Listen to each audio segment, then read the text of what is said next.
You've been told that happiness comes from more money, more success, more approval.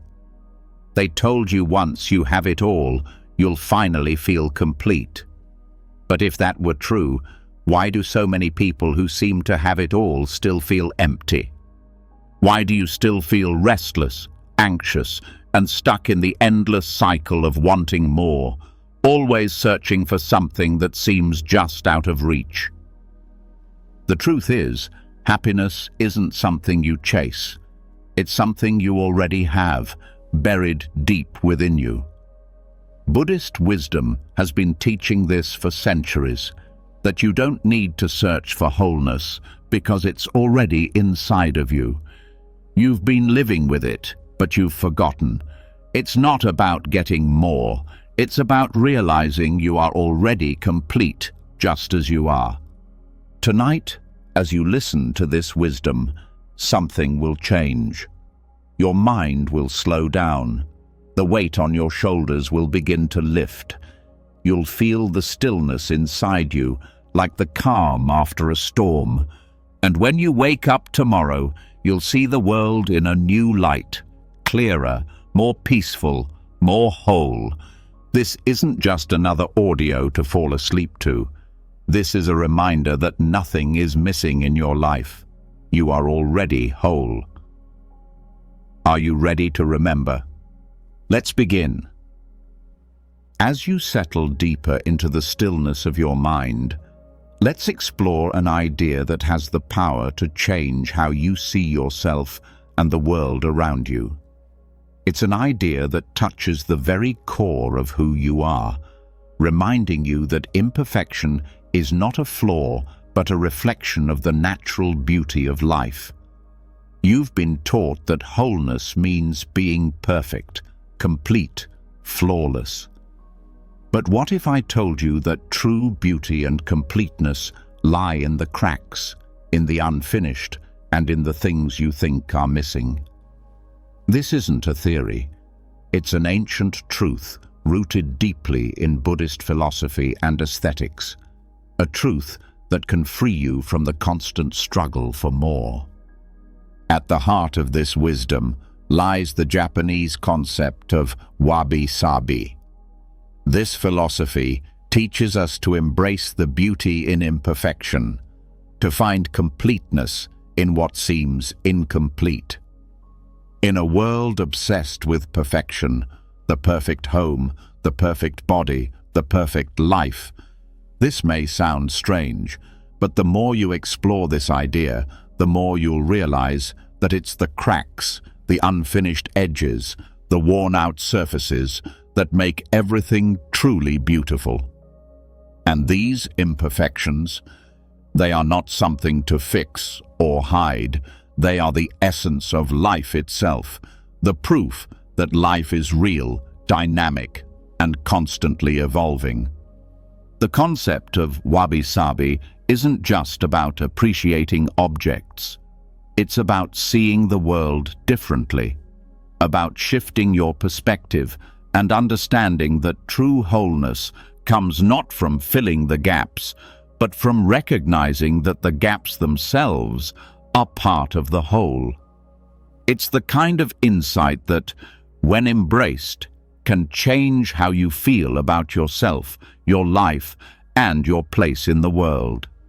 Buddhism teaches us to accept impermanence, the fact that nothing stays the same forever. This includes not only the world around us, but also our bodies, our minds, and our experiences. Nothing is fixed, and that's where the beauty lies. The vase with a crack, the tree with a twisted trunk, the worn-out road that's been traveled 1,000 times. These things aren't less valuable because of their flaws. In fact, they are often far more beautiful because of them.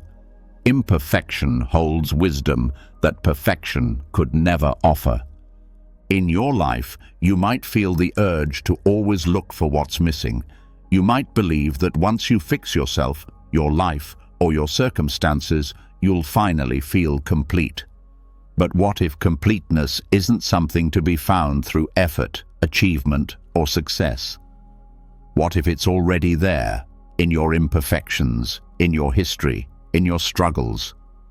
Just like the cracks in the pottery, your challenges and your flaws are part of what makes you whole. When you begin to look at life through the lens of wabi-sabi, you'll start to see that everything around you, everything about you, carries beauty in its imperfections.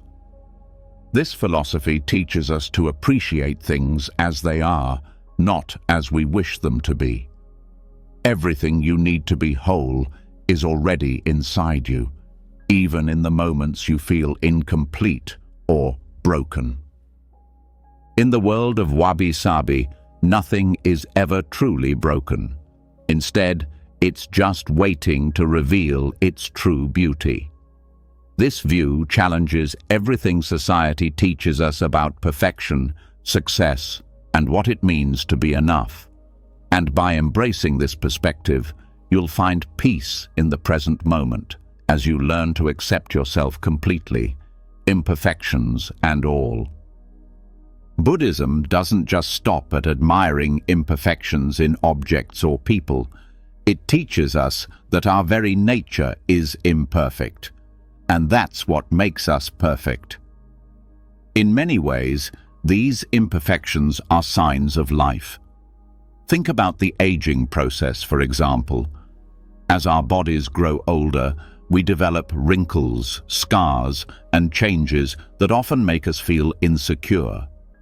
But in Buddhism, aging is seen not as something to resist, but as a natural and beautiful process. Our wrinkles and scars tell the story of our lives, of the experiences we've lived through, of the lessons we've learned. They remind us that we are constantly evolving, just like the world around us. The idea of imperfection is not something we need to hide or feel ashamed of. Instead, it's a symbol of growth.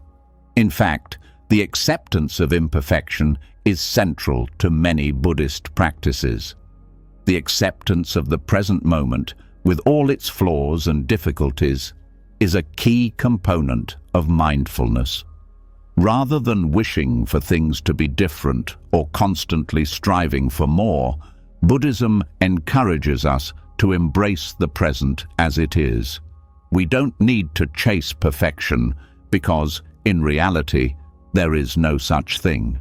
There is only the present, only this moment, only this life in its natural state, a beautiful, ever-changing process of becoming. The idea of embracing imperfection can feel uncomfortable at first, especially if you're used to trying to control everything around you. It's natural to want to fix things, to make them better or perfect. But Buddhism teaches that this desire is rooted in a misunderstanding of what it means to be whole. In truth, wholeness is not the absence of flaws, but the ability to see beauty within them. When you stop striving to fix everything and start accepting what is, you begin to experience the world in a way that brings peace. Take a moment to think about the objects or things in your life that seem imperfect. Maybe it's your favorite worn-out sweater, a chipped mug you've had for years, or even the creaky floorboards of your house. These things, though they may seem imperfect on the surface, carry a history. They've been with you through your experiences, your trials, your successes, and your failures. In Buddhism, this is what we call impermanence. Nothing is permanent, and that's what makes everything precious. The impermanence of things is a reminder to embrace life as it is, not as we wish it to be.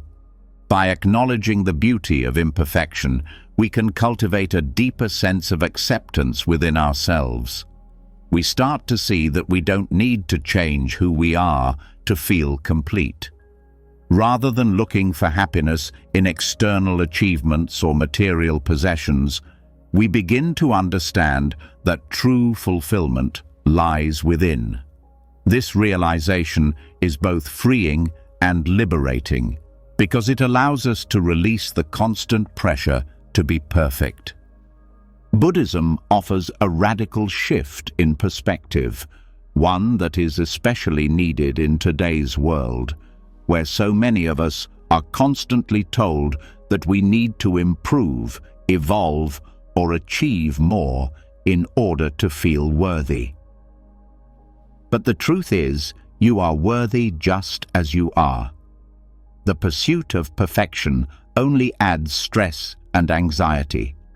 It keeps you stuck in a cycle of not enough, always striving for something that can never truly satisfy. The beauty of imperfection shows us that there is nothing missing in your life, and that everything you need to feel whole is already within you. As you reflect on this wisdom, think about the ways in which your own life has been shaped by imperfection. Consider the moments where you felt like you were broken or incomplete, and how, looking back, those very moments were where you learned the most, where you grew the most, and where you discovered the beauty of your true self. You were never missing anything. You were just waiting to realize that the cracks, the struggles, and the imperfections were part of the journey to understanding who you truly are. In Buddhism, this journey of self-discovery is not about striving for perfection, but about realizing that you've always been complete. The path is not one of accumulation, but one of awareness. Awareness of the beauty, wisdom, and wholeness that is always present, even in what we perceive as flaws. The more we embrace imperfection, the more we find peace in the present moment. And as you continue on your path, remember that nothing is missing. You are whole, just as you are. In this moment, and in all moments, allow yourself to let go of the need to fix, improve, or change. Instead, embrace the beautiful imperfection of life. See the world as it truly is, full of cracks, brokenness, and yet complete. When you let go of the belief that something is missing, you unlock the ability to see the beauty in everything, just as it is. So, next time you feel like something is missing in your life, remember this: nothing is ever truly missing. You are whole. And this understanding, this acceptance, is the key to peace. Having just explored the beauty found in imperfection, it's clear that much of our sense of lack arises from a misguided perception of what truly completes us. We spend so much time thinking about what is missing from our lives, whether it's external achievements, possessions, or experiences, that we fail to see what is already in front of us. As we delve deeper into Buddhist wisdom, the truth becomes even more apparent. Everything we need is already here. It's not something to chase, grasp, or attain. It's simply a matter of returning our awareness to the present moment, where abundance already exists in its most authentic form. In Buddhism, there is a profound teaching called Pakupana, which can be roughly translated as the ever-sufficient present. It's a reminder that the present moment, as it is always enough. Lack dissolves when we stop searching for fulfillment outside of ourselves and simply return to the now. Our minds are often overwhelmed with thoughts of the future, the past, or what might be missing in our lives. But the truth is that in this very moment, we are surrounded by everything we need. When we get caught in the constant striving for more, we overlook the simple yet profound abundance that is already present. Our need for more often clouds our ability to experience the richness of the present moment. We believe that happiness and fulfillment are always just out of reach, leading us to constantly chase something that we think will make us complete. But the teaching of Pakupana shows us that the moment we stop searching for something more, we can fully appreciate what we already have. This constant chase for fulfillment creates an illusion of emptiness, as if there is always something missing, something we need to reach or achieve in order to be happy. But as we explore the concept of Pakupana, we come to understand that true contentment doesn't come from seeking external sources of happiness. It's about realizing that all the happiness, peace, and satisfaction we seek are available in this moment, in the space between our thoughts, in the simple experience of being present. When we begin to truly observe the present moment, we start to see that every little detail is a form of abundance. The sound of your breath, the feeling of your body against the chair, the hum of life around you, these are all expressions of the richness of the present. And in this moment, nothing is lacking. There is no need to wish for more or look for what's missing. Everything is here, sufficient and complete. It's only when we start searching for something beyond the now that we lose sight of what is truly abundant. The problem lies in the way our minds are conditioned. We are taught from a young age that we must attain something to feel satisfied, that happiness is something that can be achieved through goals, possessions, or status. This conditioning makes it difficult to appreciate the present moment, because we are always focused on the future or what lies ahead. We are so preoccupied with what's next that we miss the beauty and abundance of what we already have. We think that once we reach a certain point in life, achieve a goal, or get what we desire, then we will be happy. But the truth is that happiness is available to us now, in this moment. The only thing standing in the way is our constant desire for something more. Pakupana teaches us that there is no need for accumulation or achievement to feel complete. This moment, in all its simplicity, holds the key to everything we need. It's in the small things, the warmth of sunlight, the comfort of a quiet space, the sensation of your feet on the ground, that true abundance is found. These simple moments are enough in themselves. There is nothing more to find, because it has always been here, waiting for us to notice. In Buddhist teachings, the present is not just an in-between space that leads us from one moment to the next. It is the only moment that truly exists. The past is a memory, the future is a projection, but the present is where life is happening, right here, right now. By cultivating an awareness of the present, we begin to see that everything we need to feel whole, fulfilled, and content is available to us in this very moment. The belief that something is missing is simply an illusion created by our minds, and when we drop this illusion, we open ourselves to the truth of abundance. This doesn't mean that we stop planning for the future or reflecting on the past. It means that we stop living in those times. We stop living as though happiness and fulfillment lie somewhere out there, beyond our reach. When we return to the present, we find that everything we need to be whole is already here. And it's not just about accepting what is happening right now, it's about seeing the richness, the depth, and the completeness of this moment. The practice of mindfulness, which is deeply embedded in Buddhist teachings, is all about training our minds to fully engage with the present. This doesn't mean forcing our minds to be still or trying to stop thoughts.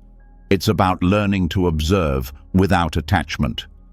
We become aware of the moment without the need to fix, change, or improve anything.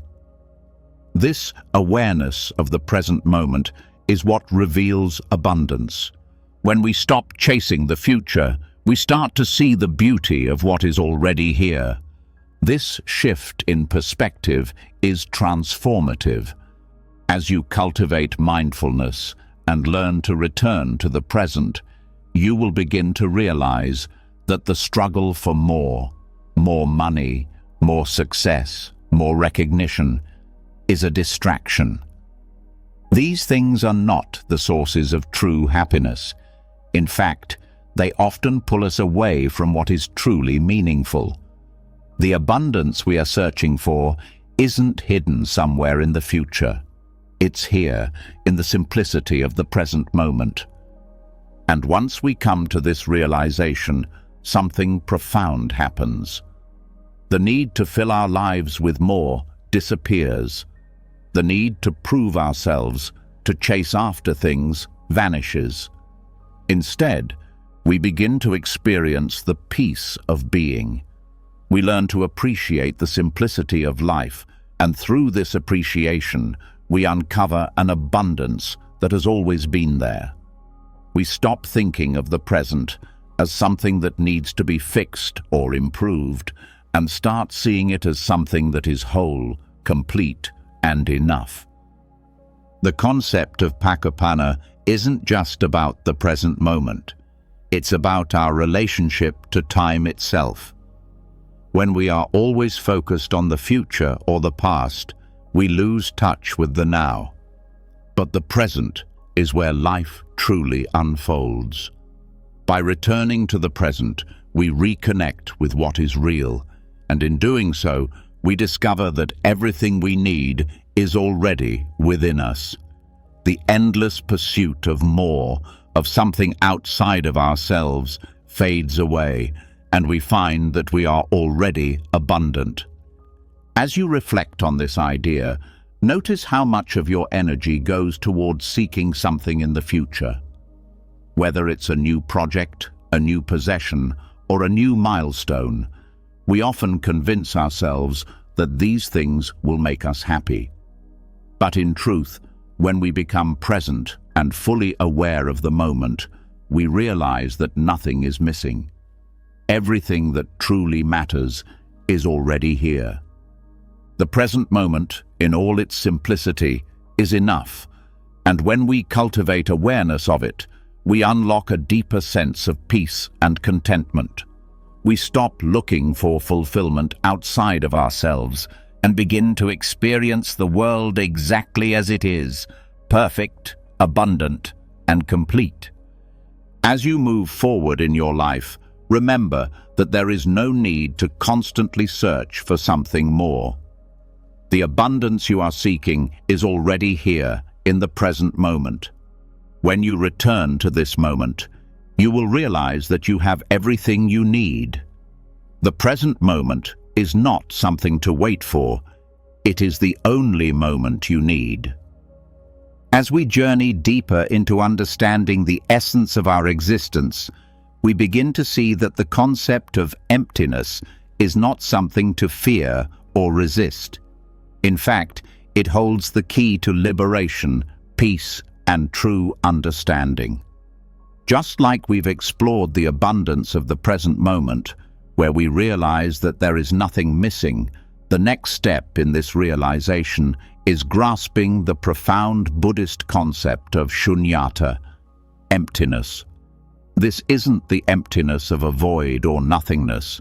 Instead, it is the emptiness that reveals the fullness of life itself. It's the paradox that nothing missing and nothing permanent are in fact expressions of the same truth, the truth of impermanence, interdependence, and the constant unfolding of life. The concept of emptiness in Buddhism is often misunderstood. At first glance, emptiness may seem like a lack of something, a void, an absence. But in reality, it's the absence of fixed, permanent, or unchanging nature. And when we begin to truly understand this, we start to see that what we once thought was missing is actually the essence of all that is present. Emptiness is not the absence of being or existence. It's the realization that all things are fluid, interconnected, and constantly changing, and in this very change lies their completeness. This insight is not easy to grasp because it challenges everything we've been conditioned to believe about ourselves, the world, and our existence. We live in a society that values certainty, permanence, and control. We're taught to believe that happiness, peace, and fulfillment come from achieving stability, from holding on to things, relationships, possessions, status, or even our own identity. The desire to hold on is driven by the belief that without it, we will feel lost, incomplete, or even unworthy. But Buddhism teaches us that the more we hold on, the more we actually create the very sense of lack we fear. When we begin to understand emptiness as a freedom from fixed identity and rigid forms, we liberate ourselves from the suffering that comes with attachment. This realization frees us from the constant pressure to acquire, possess, and protect things that we believe define us. The more we let go, the more we begin to experience the fullness of life in ways we never thought possible. The teachings on Shunyata point out that everything in life, every object, every person, every experience, is empty of inherent, permanent existence. This does not mean that they are without substance, but rather that their nature is not fixed. They are constantly changing, evolving, and interdependent. This emptiness is a kind of freedom because it shows us that nothing is permanent.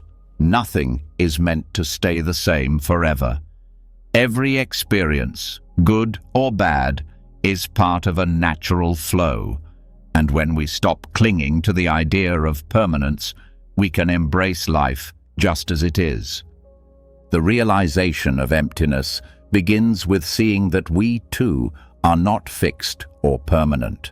We are constantly changing in our thoughts, our emotions, our bodies. The self that we cling to, that we try to define and protect, is also empty of permanent existence.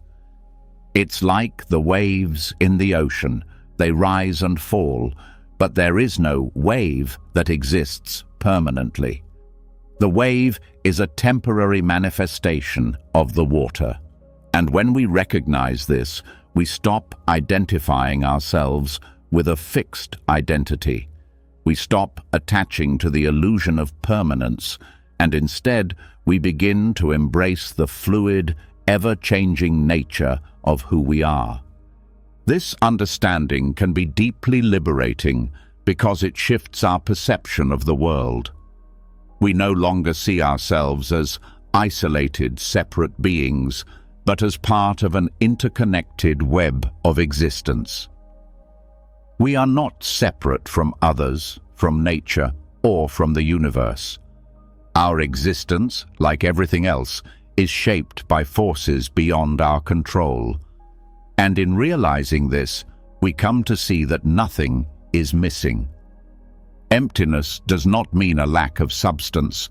It means that there is no inherent, unchanging essence in anything. Everything is fluid, interconnected, and, most importantly, whole.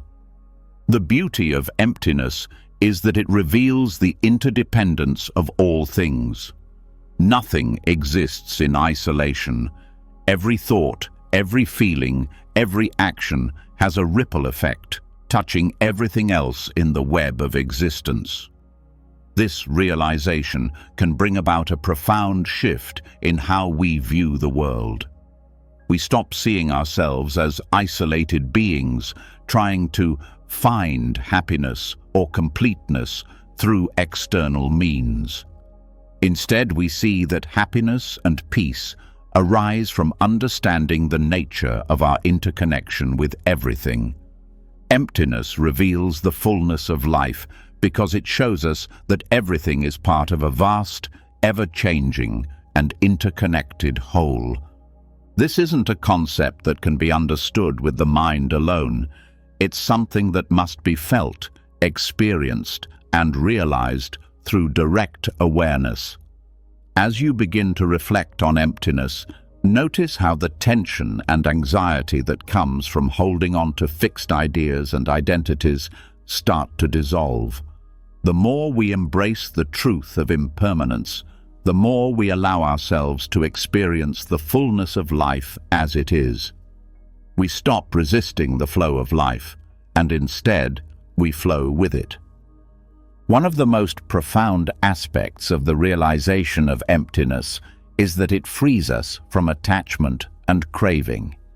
In Buddhism, it is taught that attachment to things, whether it be people, possessions, or ideas, is the root of suffering. We attach ourselves to the idea that we need certain things to feel complete, but when those things inevitably change or leave us, we feel empty, lost, or devastated. When we understand the impermanence of all things, we are less likely to attach ourselves to them, and as a result, we experience less suffering. This realization doesn't mean we become indifferent or detached from the world around us. Instead, it means that we approach life with greater freedom and clarity. We understand that everything is constantly changing, and because of this, we can engage with life more fully. We no longer feel the need to protect ourselves from change, because we understand that change is the nature of life. There is no need to cling to things because they are not permanent, and this is the key to finding peace. By realizing emptiness, we also come to understand the freedom that comes with it. Emptiness is the absence of attachment, and in the absence of attachment, we find that we are no longer prisoners to our desires or fears. We begin to experience the world as it truly is, without the filters of our expectations, judgments, or attachments. This is the freedom that allows us to engage with life fully, without the burden of wanting or needing things to be different from what they are. In the end, the paradox of emptiness as fullness reveals one of the deepest truths of existence, that nothing is missing. Our desire for permanence, for control, for certainty, is what creates the illusion of lack. When we let go of these desires and begin to see the world through the lens of impermanence and interdependence, we realize that we have never been lacking anything. Everything we need is already here, in the flow of life, in the changing patterns of our existence. By recognizing emptiness as the essence of life's fullness, we open ourselves to a deeper understanding of our place in the world. We stop chasing after what we think we need, and instead, we experience the peace and freedom of realizing that nothing is ever truly missing. Emptiness is not something to be afraid of. It is a doorway to understanding the true nature of existence and to finding the peace and wholeness we have been seeking all along. As we continue our exploration of Buddhist wisdom, we now turn our attention to something that has been a driving force in our lives, often without us even realizing it: desire. This longing for something more, something we believe we need in order to feel complete, is a powerful force that shapes so much of our thoughts, actions, and experiences.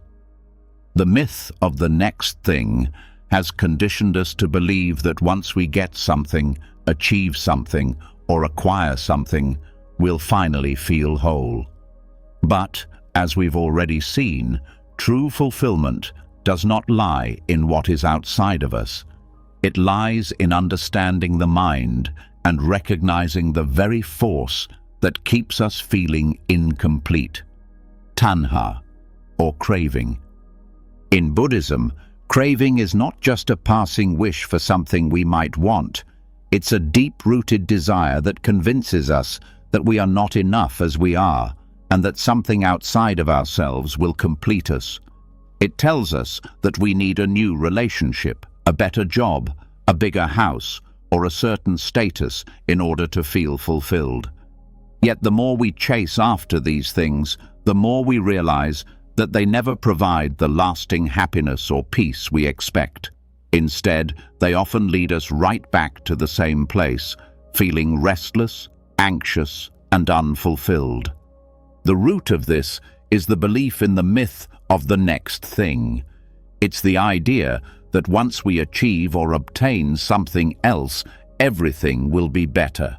This myth keeps us in a constant state of wanting, always looking ahead to the next thing, the next milestone, the next desire.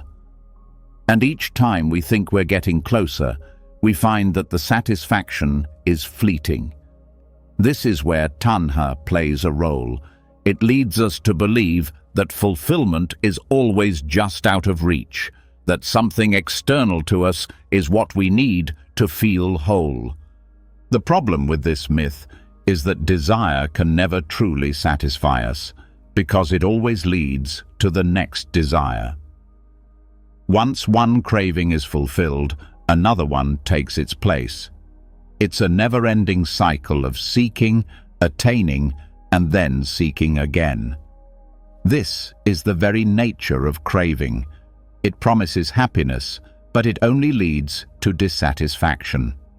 The Buddha understood this very well, and through his teachings, he showed us that the path to true peace does not lie in the pursuit of endless desires, but in recognizing the futility of this pursuit. By understanding tanha, we are given the key to breaking free from this cycle of craving. Buddhist mindfulness practices help us dissolve the myth of the next thing by allowing us to step outside of this constant craving. When we practice mindfulness, we learn to observe our thoughts and desires without becoming attached to them. We start to notice how often we think that something else will make us happy, how often we believe that the next achievement or possession will finally fill the emptiness we feel. But mindfulness shows us that this emptiness is not something to be filled by external things. It is a natural part of the human experience that arises when we forget to connect with the present moment and our true selves. Mindfulness is not about denying our desires or pretending they don't exist. Instead, it's about becoming aware of the ways in which craving shapes our lives. We begin to notice the patterns of our minds, how easily we become consumed by the idea that we need something more to be happy. In recognizing this, we can begin to see how these desires are often rooted in fear, insecurity, or the belief that we are not enough as we are. By seeing these desires for what they truly are, we begin to unravel their hold over us. When we bring awareness to our cravings, we begin to see that they are not the solutions to our problems, but rather the cause of our suffering. Craving leads us to look for happiness outside of ourselves, but it never allows us to find it. The more we try to satisfy it, the more it deepens our sense of emptiness. However, when we realize this truth, something shifts within us. We start to let go of the need for the next thing and instead learn to appreciate the moment we're in, exactly as it is. Through mindfulness, we learn that true fulfillment doesn't come from obtaining anything external. Instead, it comes from returning to the present moment and recognizing that nothing is missing. Our desire for the next thing can only be dissolved by seeing through its illusion, by understanding that happiness is not a future goal, but something we can experience right now. This doesn't mean we stop striving or working toward our goals. It simply means that we no longer attach our happiness or peace to these things. We no longer believe that the next thing will bring us the satisfaction we seek. One of the most powerful aspects of Buddhist teachings is that they show us that satisfaction comes from within. By becoming aware of our cravings and attachments, we can begin to let go of the constant search for something more. True contentment arises when we stop looking for fulfillment outside of ourselves and instead learn to find it in the present moment, in the quiet spaces between our desires, and in the acceptance of things as they are. The key here is not to deny ourselves the things we want or desire, but to change our relationship with them. We don't need to reject our desires or push them away. We simply need to see them clearly and understand that they do not define us. By observing our cravings without attachment, we can begin to appreciate the impermanence of everything, the understanding that nothing will ever fully satisfy us in a lasting way, and that this is okay. It is in this acceptance that we begin to find peace. The more we practice mindfulness, the more we come to realize that the next thing is not the answer. When we stop chasing external fulfillment, we create space for something far deeper and more lasting: inner peace, clarity, and contentment. By letting go of the myth of the next thing, we stop using our desires as a distraction and instead allow ourselves to rest in the fullness of the present moment. In Buddhism, desire is seen as a form of suffering because it keeps us trapped in a cycle of endless wanting. But when we become aware of this cycle, we break free. We start to see that true happiness does not lie in the next goal, the next achievement, or the next possession. It lies in the acceptance of the present moment and the release of the need for more. When we let go of the myth of the next thing, we begin to experience life as it is, full, rich, and complete. Understanding tanha and the myth of the next thing is a powerful way to transform our relationship with desire. It helps us to break free from the cycle of craving and to find peace in the present moment. By practicing mindfulness and becoming aware of our desires, we learn to see them for what they are, temporary and ultimately unfulfilling.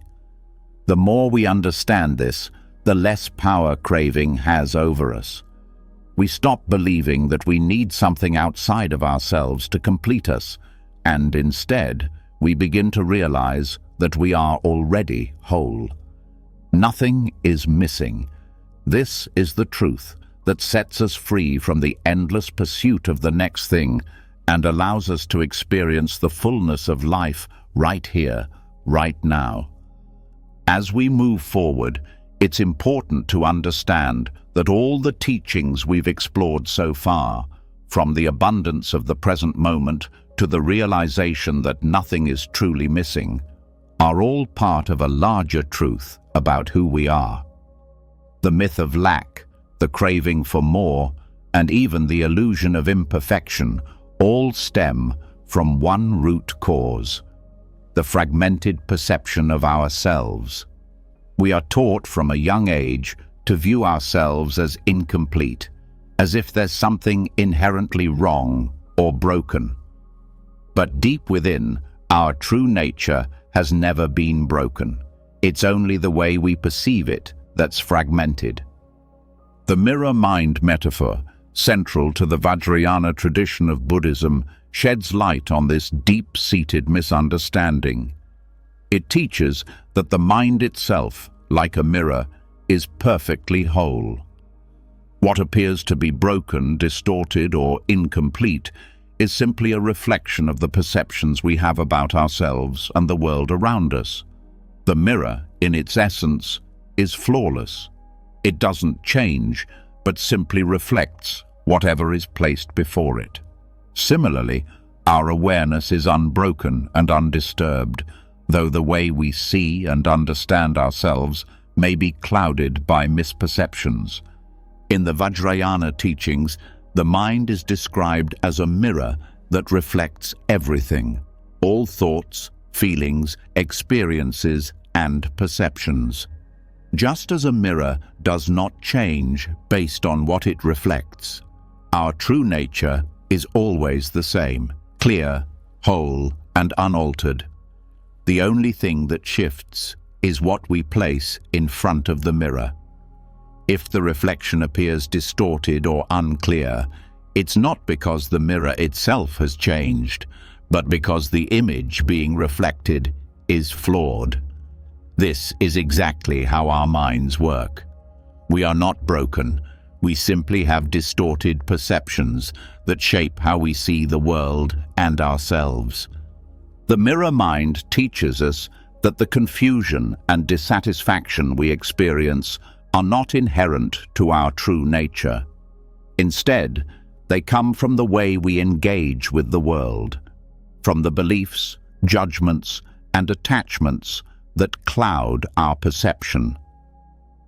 These misperceptions create a false sense of self, one that believes it is incomplete, broken, or lacking. But the truth is that the awareness itself, the mind that observes everything, is always whole and perfect.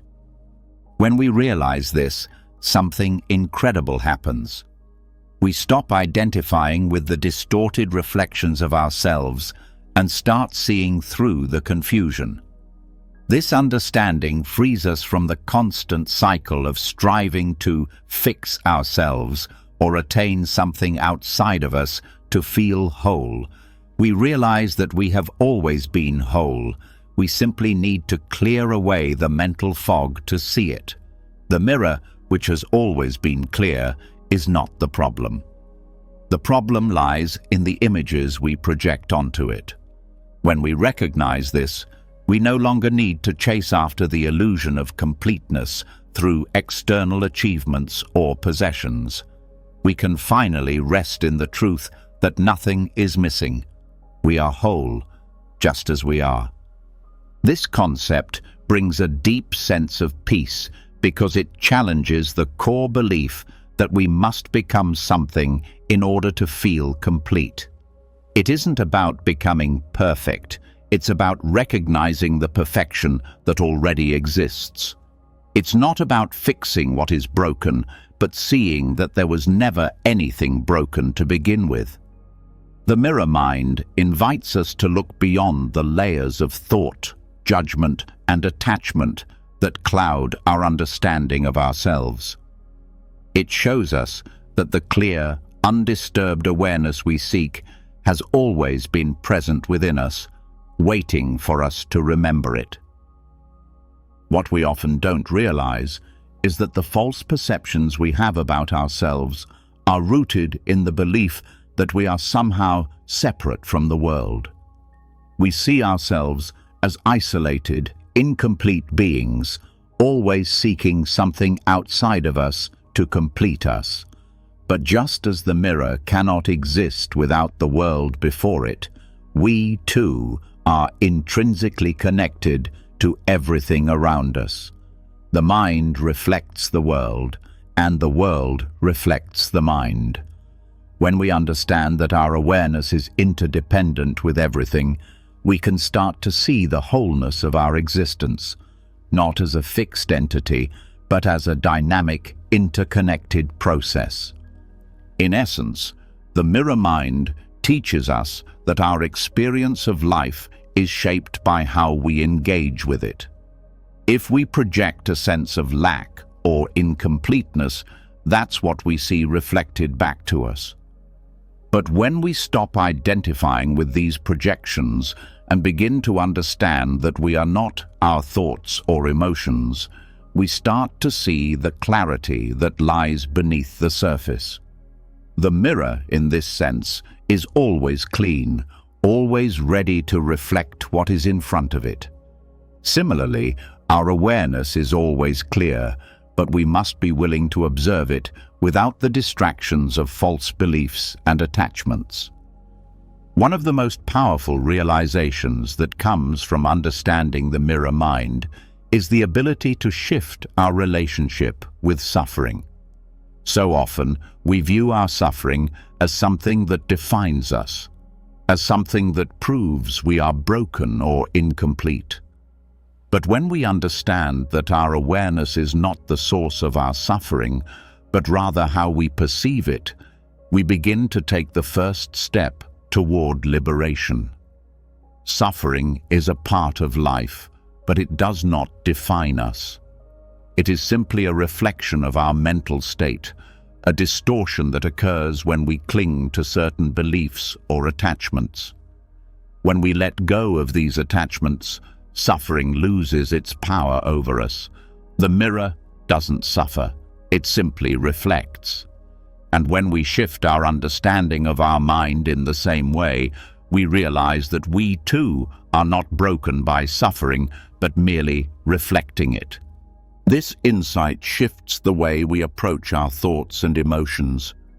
We begin to see that they are not permanent fixtures of our identity. They are temporary reflections that pass through the mind, much like clouds passing through the sky. We don't have to hold on to them, nor do we need to identify with them. Instead, we can observe them with a sense of detachment, understanding that they do not define us. The more we practice this, the clearer our minds become, and the more we recognize that the reflection is not the reality. The reality is the mind itself, the clear, undisturbed awareness that is always present. When we engage in this practice, we also begin to release the need for external validation.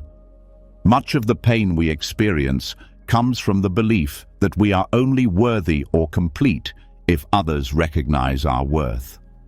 This creates an endless cycle of seeking approval and acceptance from the outside world, which only reinforces the belief that we are incomplete.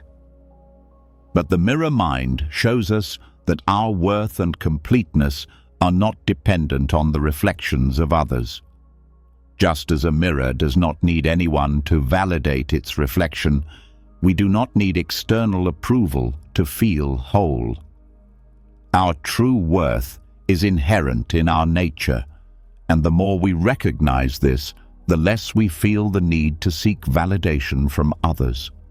This is where true freedom lies, in the understanding that we are not our thoughts and we are not the reflections of others. We are simply the awareness through which everything is experienced.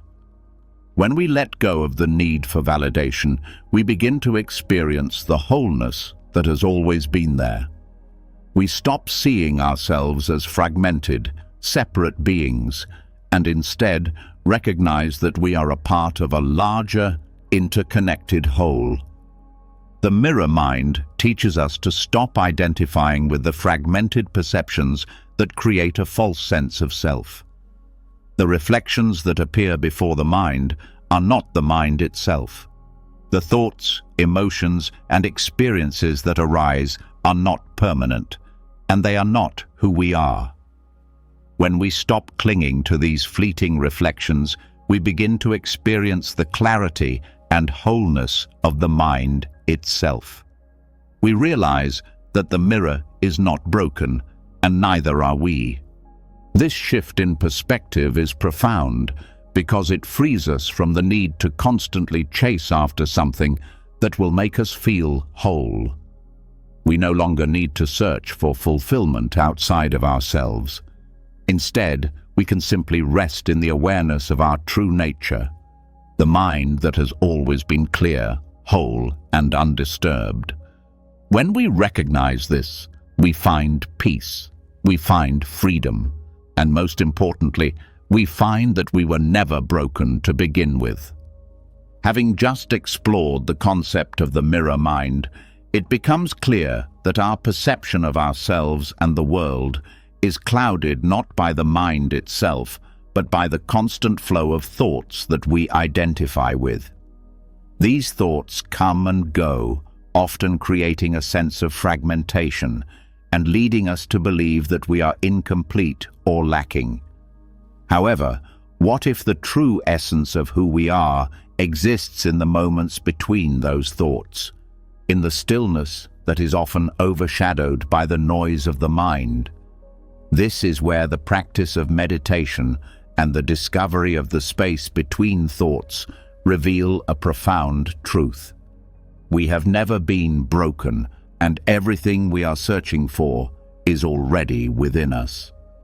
In our daily lives, we are constantly caught up in the rush of thoughts, worries, plans, judgments and distractions that keep us moving from one moment to the next without ever really pausing.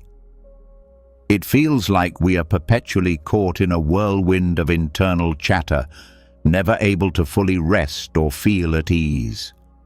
But beneath this constant stream of thoughts, there is a subtle space, a gap that exists in every moment. It's in these moments of silence that we can experience a direct connection with our true nature, an experience of inner completeness that we often overlook because we're too focused on the noise. Meditation is the practice of turning our attention to these spaces, of learning to observe our thoughts without getting attached to them or swept away by them. When we sit in stillness, we begin to notice that between each thought, there is a brief pause. This pause is where true peace resides. It's not something we need to create or attain. It's already there, waiting for us to recognize it. The more we practice meditation, the more we start to see that these gaps are not merely empty or meaningless moments. Rather, they are rich with the possibility of presence. In the beginning, the silence between thoughts may seem elusive, difficult to grasp. It might feel like a fleeting moment that slips away too quickly. But over time, through consistent meditation practice, we begin to realize that this silence is always present, underlying every thought, every emotion, and every sensation. It's in the spaces between the words we speak, the gaps between the breaths we take, and the stillness that comes when we simply let go of the need to control or define our experience. As we learn to rest in this silence, we start to uncover a deep sense of inner completeness. This is not the type of completeness that comes from external achievements or possessions, but the kind that is inherent in simply being. We begin to see that we don't need to fill the silence with thoughts, words, or actions in order to feel whole. In fact, it is in this very silence that we find that everything we've been searching for is already within us. When we step back and allow ourselves to simply be present with the silence, we discover something incredibly profound. We are not our thoughts. We are not the constant stream of judgments, desires, and worries that pass through our minds. Our true nature is the awareness that watches these thoughts come and go. This awareness is steady, unchanging, and whole. It is the very essence of who we are, but it often gets buried beneath the noise of the mind. Meditation allows us to uncover this awareness and reconnect with the stillness that has always been present within us. The practice of meditation, then, is not about escaping from our thoughts or emotions, but about learning to observe them without becoming attached to them. Thoughts will continue to arise, but instead of identifying with them or letting them define us, we learn to simply observe them as they come and go. In doing so, we create space to experience the fullness of the present moment, space to connect with the underlying completeness of who we are. It is in this space that we can feel a deep sense of peace, a peace that is not dependent on anything outside of us. The world around us may be filled with chaos, but when we tap into this silence within, we find that we are no longer disturbed by the noise. We realize that the true source of our peace is not external circumstances or achievements, but the stillness within, the gap between thoughts where our true essence resides. What we discover in these moments of silence is that our mind, in its essence, is already whole. It does not need to be fixed, changed, or perfected. It only needs to be recognized. And the more we practice meditation, the more we begin to realize that the space between thoughts is where this recognition happens. It is where we remember that we are not defined by the fleeting thoughts or feelings that come and go. Instead, we are the awareness that witnesses them. In time, this practice of connecting with the silence between thoughts can transform the way we relate to our thoughts, our emotions, and our lives. We stop identifying with the fleeting fluctuations of the mind, and instead, we begin to rest in the awareness of our true self, the unchanging, unbroken essence of who we are. This awareness has always been present. It is not something we need to attain. It is who we have always been, beneath the layers of thoughts and distractions. The space between thoughts also teaches us an important lesson about the nature of time. We often feel as though we are constantly chasing after the future or dwelling on the past, always trying to accomplish more or fix what has already been done. But when we connect with the silence, we realize that time is not something we need to grasp or control. In the present moment, there is no past or future, only the now. It is in this timelessness that we can experience a deep sense of freedom, because we no longer feel the need to rush or worry. We realize that everything is unfolding as it should, and that we are part of this unfolding, not separate from it. This understanding of time, coupled with the silence between thoughts, allows us to let go of our constant striving. We no longer feel the need to fill every moment with activity or thought. Instead, we learn to simply be present with whatever is arising, without judgment or expectation. In this state of presence, we experience a profound sense of wholeness and peace, because we are no longer fragmented by the past or future. We are simply living in the moment, fully aware and at ease. Over time, as we cultivate this awareness of the silence between thoughts, we begin to notice that we are more grounded, more present, and less affected by the fluctuations of our thoughts and emotions.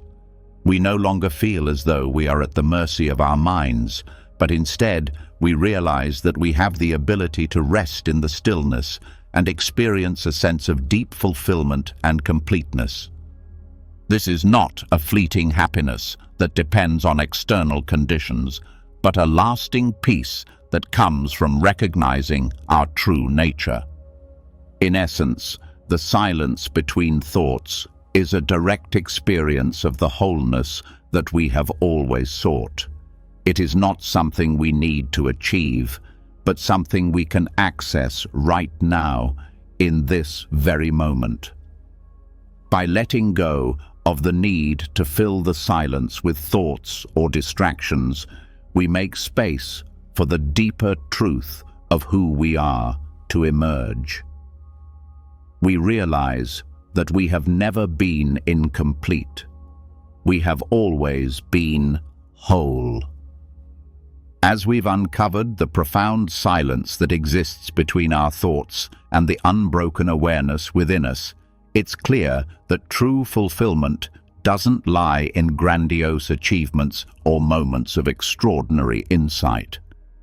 In fact, it's often in the most ordinary, everyday actions that we encounter the deepest sense of peace and clarity. This understanding shifts the way we view our lives.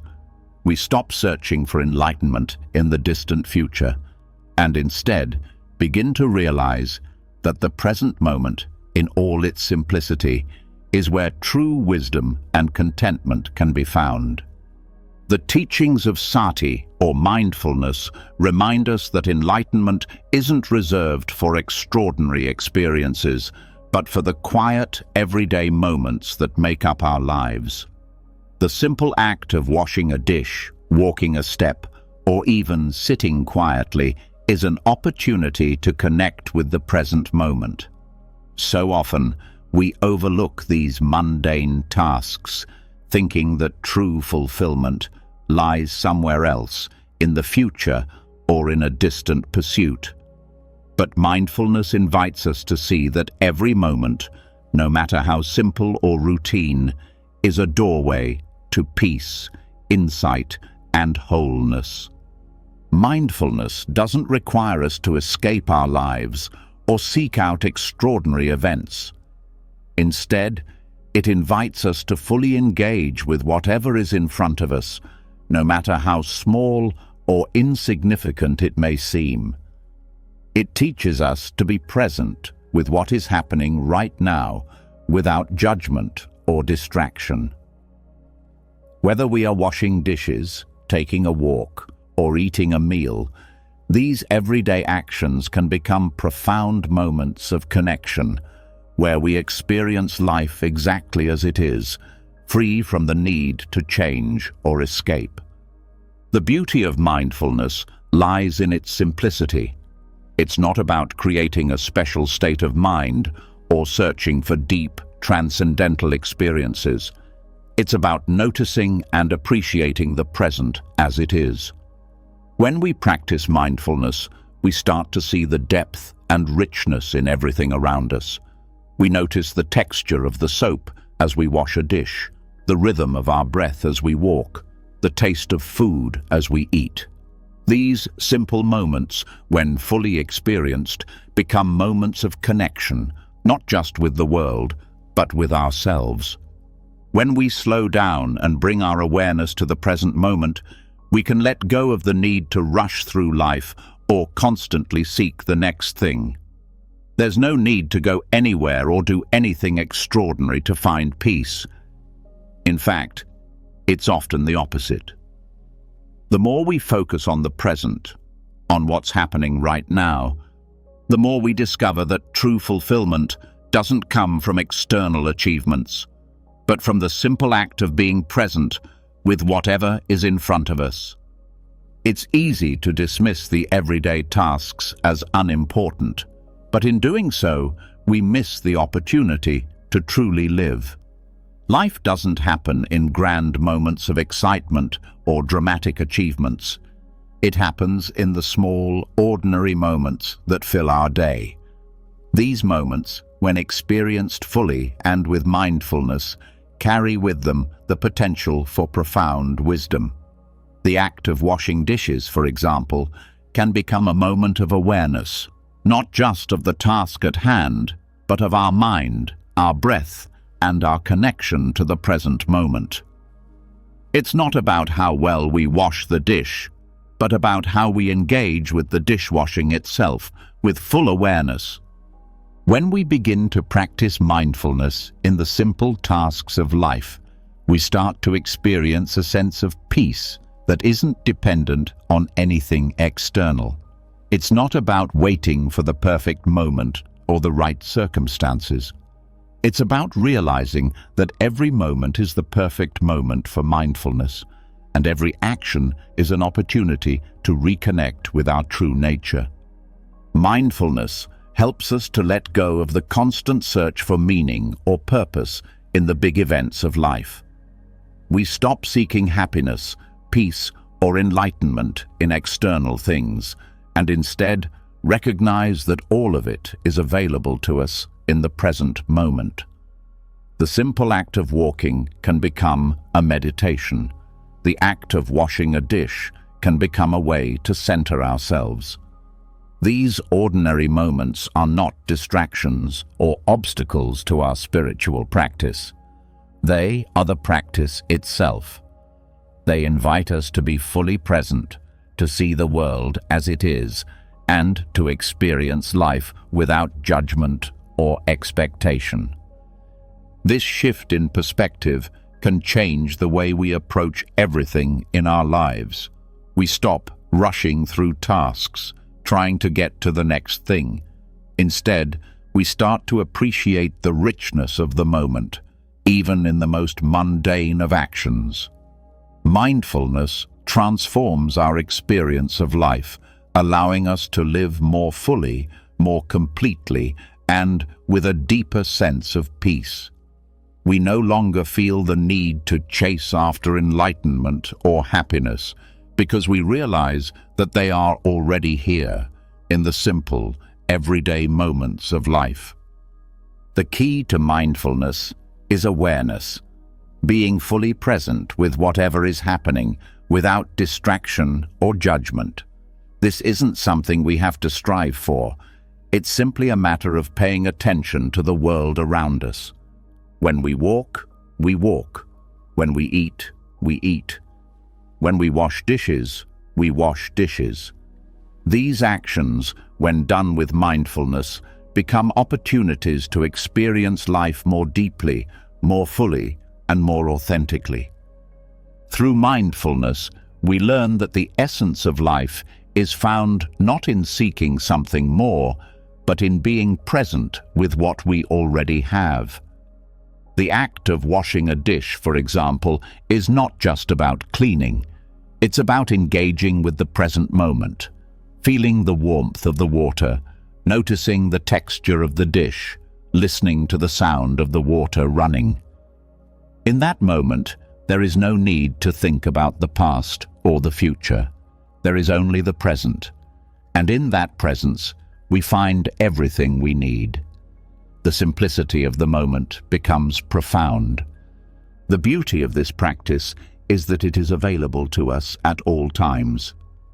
Mindfulness doesn't require special conditions or circumstances. It's not something we need to seek out or prepare for. It's something we can practice in every moment, in every action, in every breath, whether we're washing dishes, walking, eating, or simply sitting. Each moment is an opportunity to return to the present, to be fully aware, and to experience the richness of life as it is.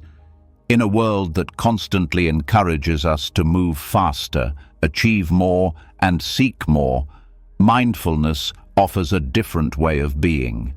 It teaches us to slow down, to pay attention to the present, and to realize that true fulfillment isn't something we need to chase after. It's already here, in the simplicity of life itself. We don't need to go anywhere or do anything extraordinary to find peace. All we need to do is be present in the ordinary moments that make up our lives. As we continue to practice mindfulness, we begin to notice a subtle but profound shift in the way we relate to the world. We stop viewing the ordinary as insignificant, and instead, we see that the ordinary is sacred. Every moment is an opportunity for connection, for presence, for peace. Whether we are washing a dish or taking a step, we begin to experience the fullness of life, not in the future, but in the present. And in this realization, we find that everything we've been searching for has always been right in front of us, waiting for us to notice. Having explored the peace that arises from the simple, everyday moments through mindfulness, we now confront a deeper challenge: the seemingly endless cycle of dissatisfaction that so many of us face. It often feels like we are stuck in a repetitive loop, continuously seeking something outside of ourselves to find meaning, satisfaction, and peace. But in Buddhist teachings, samsara, this cycle of birth, death, and rebirth, is not seen as a prison or punishment, but rather as a profound teacher. It invites us to recognize that wholeness has never been absent, that even within the endless cycle of dissatisfaction, there is a path to understanding, peace, and true freedom. We've been conditioned to view dissatisfaction, suffering, and the recurring challenges in our lives as signs of something being wrong, a sign that we are not where we need to be. But what if, instead of seeing samsara as a trap, we could view it as an opportunity to learn and grow? In Buddhism, samsara is not the absence of meaning or peace, but the very condition that provides the teachings to help us understand the truth of impermanence and the illusion of attachment. The cycles of craving, dissatisfaction, and struggle that we experience daily are not punishments.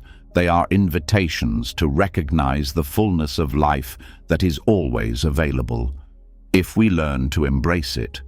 When we see samsara as a teacher, we begin to shift our perspective. We no longer view the difficulties in our lives as something to escape from or avoid, but as opportunities to learn about the nature of our minds, our attachments, and the very essence of who we are. These challenges and the repetitive nature of our desires and cravings are not traps. They are mirrors reflecting back to us the places where we still cling to impermanent things. The moment we stop resisting this cycle, we start to see that it is through the cycles of samsara that we can awaken to the truth of our wholeness. It's easy to feel trapped in the patterns of dissatisfaction, to think that no matter how much we strive, how many achievements we collect, the sense of emptiness never truly goes away. But this feeling is a misunderstanding of samsara. The more we cling to the belief that satisfaction lies somewhere outside of us, the deeper we fall into the cycle. Each time we reach for something and it doesn't give us lasting satisfaction, we think it's the fault of the external world. But samsara, as a teacher, reminds us that the source of suffering lies in our attachment, in the belief that something external can bring us true, lasting peace. The path of awakening in Buddhism is not about escaping samsara. It is about fully engaging with it, understanding it, and recognizing the inherent wisdom within it. When we realize that samsara is not a punishment but a teacher, we can begin to approach life with curiosity and openness. Every cycle of dissatisfaction becomes a chance to inquire, why do I feel this craving? What am I really seeking? The cycles of samsara are an invitation to look more deeply into our desires, our attachments, and the root causes of our suffering. And as we do, we come closer to understanding that true peace does not come from fulfilling these desires, but from letting go of the illusion that these desires can ever lead us to lasting happiness. Samsara teaches us that life is cyclical, constantly moving, shifting, and changing. When we try to hold on to things, when we seek permanence in a world that is by nature impermanent, we inevitably find ourselves frustrated, dissatisfied, and confused. But instead of falling into despair over the endless cycle, we can recognize that samsara is the very condition that reveals the truth of impermanence. Everything, our emotions, our relationships, our possessions, will eventually change. This is the law of the universe, and it is in accepting this impermanence that we find peace. The realization that everything is temporary, including our cravings and desires, is the key to freedom. Samsara, in all its repetitiveness, is showing us this truth every day. The greatest lesson samsara offers is that we do not need to escape it. We are already free. Free not by avoiding life cycles, but by recognizing that they do not define us. We are not our cravings. We are not our failures. We are not our desires. These are transient, ever-changing experiences. But beneath all of them lies the unchanging awareness of who we truly are. This awareness is not something we need to search for it has always been there, beyond the cycles of samsara. When we learn to step outside of the illusion of permanence, we begin to experience life from a place of wholeness, regardless of what happens around us. By understanding samsara as a teacher, we start to see the freedom in letting go of attachment. The constant cycles of craving and dissatisfaction are the result of attachment to things we believe will bring us lasting fulfillment. We cling to relationships, achievements, possessions, and identities, believing they define us and bring us peace. But samsara teaches us that nothing external can provide lasting fulfillment. In fact, it is our attachment to these things that creates the suffering we experience. When we let go of the belief that anything in the external world can provide us with lasting happiness, we free ourselves from the endless cycle of craving. The more we practice this understanding, the more we realize that samsara is not something that needs to be escaped from, but something that can be fully embraced. Each moment of dissatisfaction is an opportunity to practice mindfulness, to observe our attachments, and to remind ourselves that true peace comes from within. The cycles of samsara, whether they be feelings of longing, frustration, or fear, are part of the human condition. But they are not the enemy.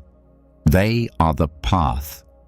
They are the guideposts that show us where we are still holding on, where we are still trapped in the illusion that something outside of us will make us complete. Rather than seeing samsara as a source of pain and suffering, we begin to see it as a teacher that shows us where we need to grow, where we need to let go, and where we need to change. It isn't a punishment for our mistakes. It is the natural rhythm of life, and in that rhythm, we find opportunities for awakening. Samsara is the very environment in which we can wake up to the truth of who we are. The more we understand samsara, the less we fear it. We stop looking for a way out and start engaging with the present moment as it is. Each cycle, each repetition, becomes a chance to practice letting go of our attachment to things, to stop identifying with the temporary nature of life. And in doing so, we begin to realize that nothing is missing. We are already whole. The cycles of samsara, rather than trapping us, actually reveal to us the wholeness that has always been present beneath the surface of our desires and frustrations. So, instead of trying to escape samsara or find a way to end the cycle, we begin to see that the cycle itself is the path. It's not about trying to break free from suffering. It's about recognizing that suffering itself is the doorway to awakening. By embracing samsara as a teacher, we learn to step beyond our attachments and find peace not by avoiding life, but by fully living it with awareness. In the end, the wholeness we've been seeking is not somewhere outside of us. It is here, in the middle of the cycle, in the midst of samsara, where we have always been. Having journeyed through the understanding of samsara as a teacher rather than a prison, we now find ourselves at a crossroads where we encounter something deeply ingrained in our experience, the sense of I, that inner voice that tells us who we are, what we need, and what we must achieve in order to feel complete. This sense of self, often so deeply felt, is the root of much of our craving and dissatisfaction. We chase after things because we believe that they will define us or complete us, but this pursuit only reinforces the illusion that we are somehow lacking. In truth, the ego is constructed not from a place of wholeness, but from comparison and craving, and it is only by dissolving this illusion that we come to experience the quiet perfection of simply being. The ego, often seen as the center of our identity, is not a fixed, unchanging entity. It is shaped by our experiences, thoughts, and especially by comparison. We measure ourselves against others, against societal standards, against an idealized version of who we think we should be. This comparison leads to an endless cycle of craving, where we believe that achieving certain goals or acquiring certain things will finally bring us fulfillment. The ego whispers that we are not enough and that only by attaining or becoming something else will we be whole. But the truth is that the ego itself is a creation of these very desires and comparisons, a false self that keeps us trapped in the illusion of lack. This constant striving for more, for better, for different, builds a false sense of identity, one that is always changing and always dependent on external factors. The ego is not an authentic reflection of who we truly are. It is a reaction to external influences, a fragile construct that shifts with each new experience or comparison. We find ourselves constantly chasing after a version of ourselves that is better, more accomplished, more loved. But the more we chase, the more we lose touch with our true nature. We become identified with the ego and forget that beneath all the layers of comparison and craving, there is a quiet perfection of being that is already complete. The process of dissolving the ego begins with recognizing that this sense of self we so strongly identify with is not our true nature. The more we cling to the ego, the more we reinforce the illusion of lack. The ego tells us we are separate, that we must achieve or acquire something in order to be worthy. But when we begin to question this belief, we start to see that our true nature is not defined by what we have or who we think we are. It is not shaped by comparison or external circumstances. It simply is. And in that simple being, we find the wholeness that we've been searching for all along. In the practice of mindfulness, we begin to observe how our thoughts, actions, and even our emotions are often driven by the desire to fulfill the demands of the ego. We notice how easily we compare ourselves to others and how these comparisons fuel our cravings. But as we become more aware of these patterns, we begin to see them for what they are, fleeting thoughts and perceptions, not solid truths. The more we recognize these patterns, the more we begin to realize that we are not our thoughts or our cravings. We are the awareness that observes them. And in that awareness, we uncover the truth that we are already complete, just as we are. The illusion of lack is the ego's greatest trick. It convinces us that we need more, more success, more recognition, more possessions, to feel worthy. But when we let go of the need to prove our worth, to compare ourselves to others, and to measure our value by external standards, we begin to experience a peace that comes from simply being. This peace is not the result of achieving something, but the result of recognizing that we are enough exactly as we are. The quiet perfection of being is already present within us, free from the ego's demands and comparisons. When we stop identifying with the ego, we stop identifying with the stories we've told ourselves about who we are and what we need. We begin to experience the world without the filter of judgment and comparison.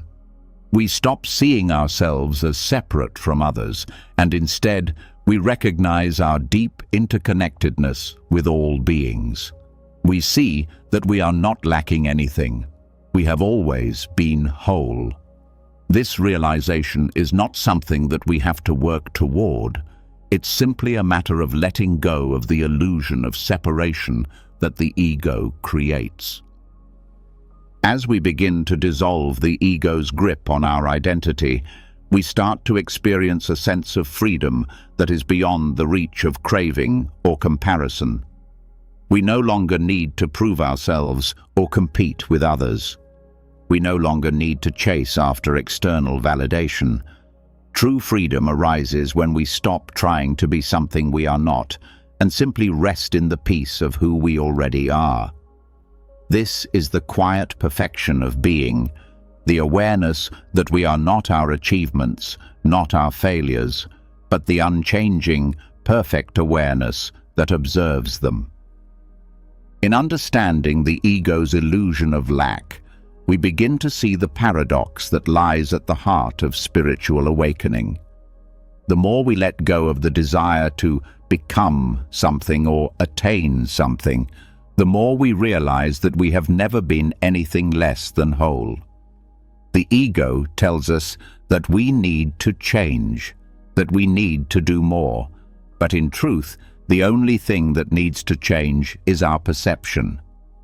When we stop identifying with the stories of scarcity and need, we begin to experience the abundant nature of our true self. The ego is not inherently bad, but it becomes problematic when we let it define us, when we let it dictate our sense of worth and our relationship to the world. The more we believe the ego's narrative of lack and separation, the more we reinforce the illusion that we are incomplete. But when we stop identifying with this narrative, we can begin to experience the world as it truly is, a place of wholeness and interconnectedness. This shift in perspective can be profound. When we stop identifying with the ego, we begin to feel a sense of oneness with everything around us. We stop comparing ourselves to others and start appreciating them for who they truly are. We stop trying to prove ourselves to the world and start simply being. This shift from ego-based living to awareness-based living is not something we have to force or strive for. It is simply the natural result of recognizing that we are already whole. Through mindfulness and self-awareness, we start to peel away the layers of comparison, judgment, and craving that the ego has built around us. And in doing so, we reveal the quiet perfection that has always been within.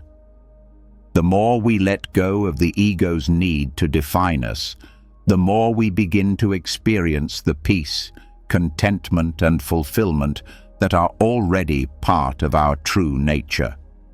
In the end, the ego's illusion of lack is just that, an illusion.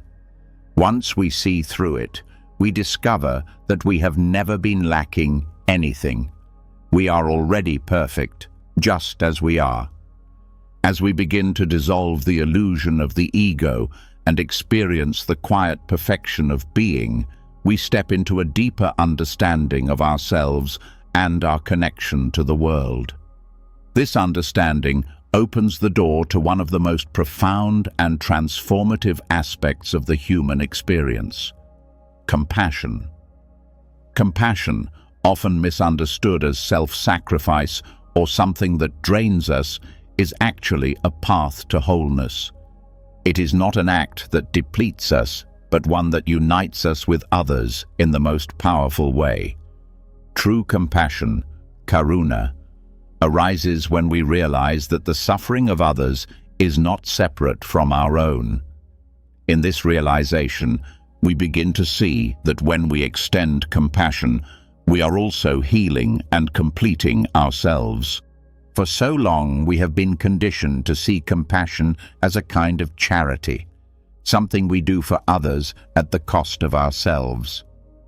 We often hear the phrase, giving of oneself, which implies a depletion, a loss.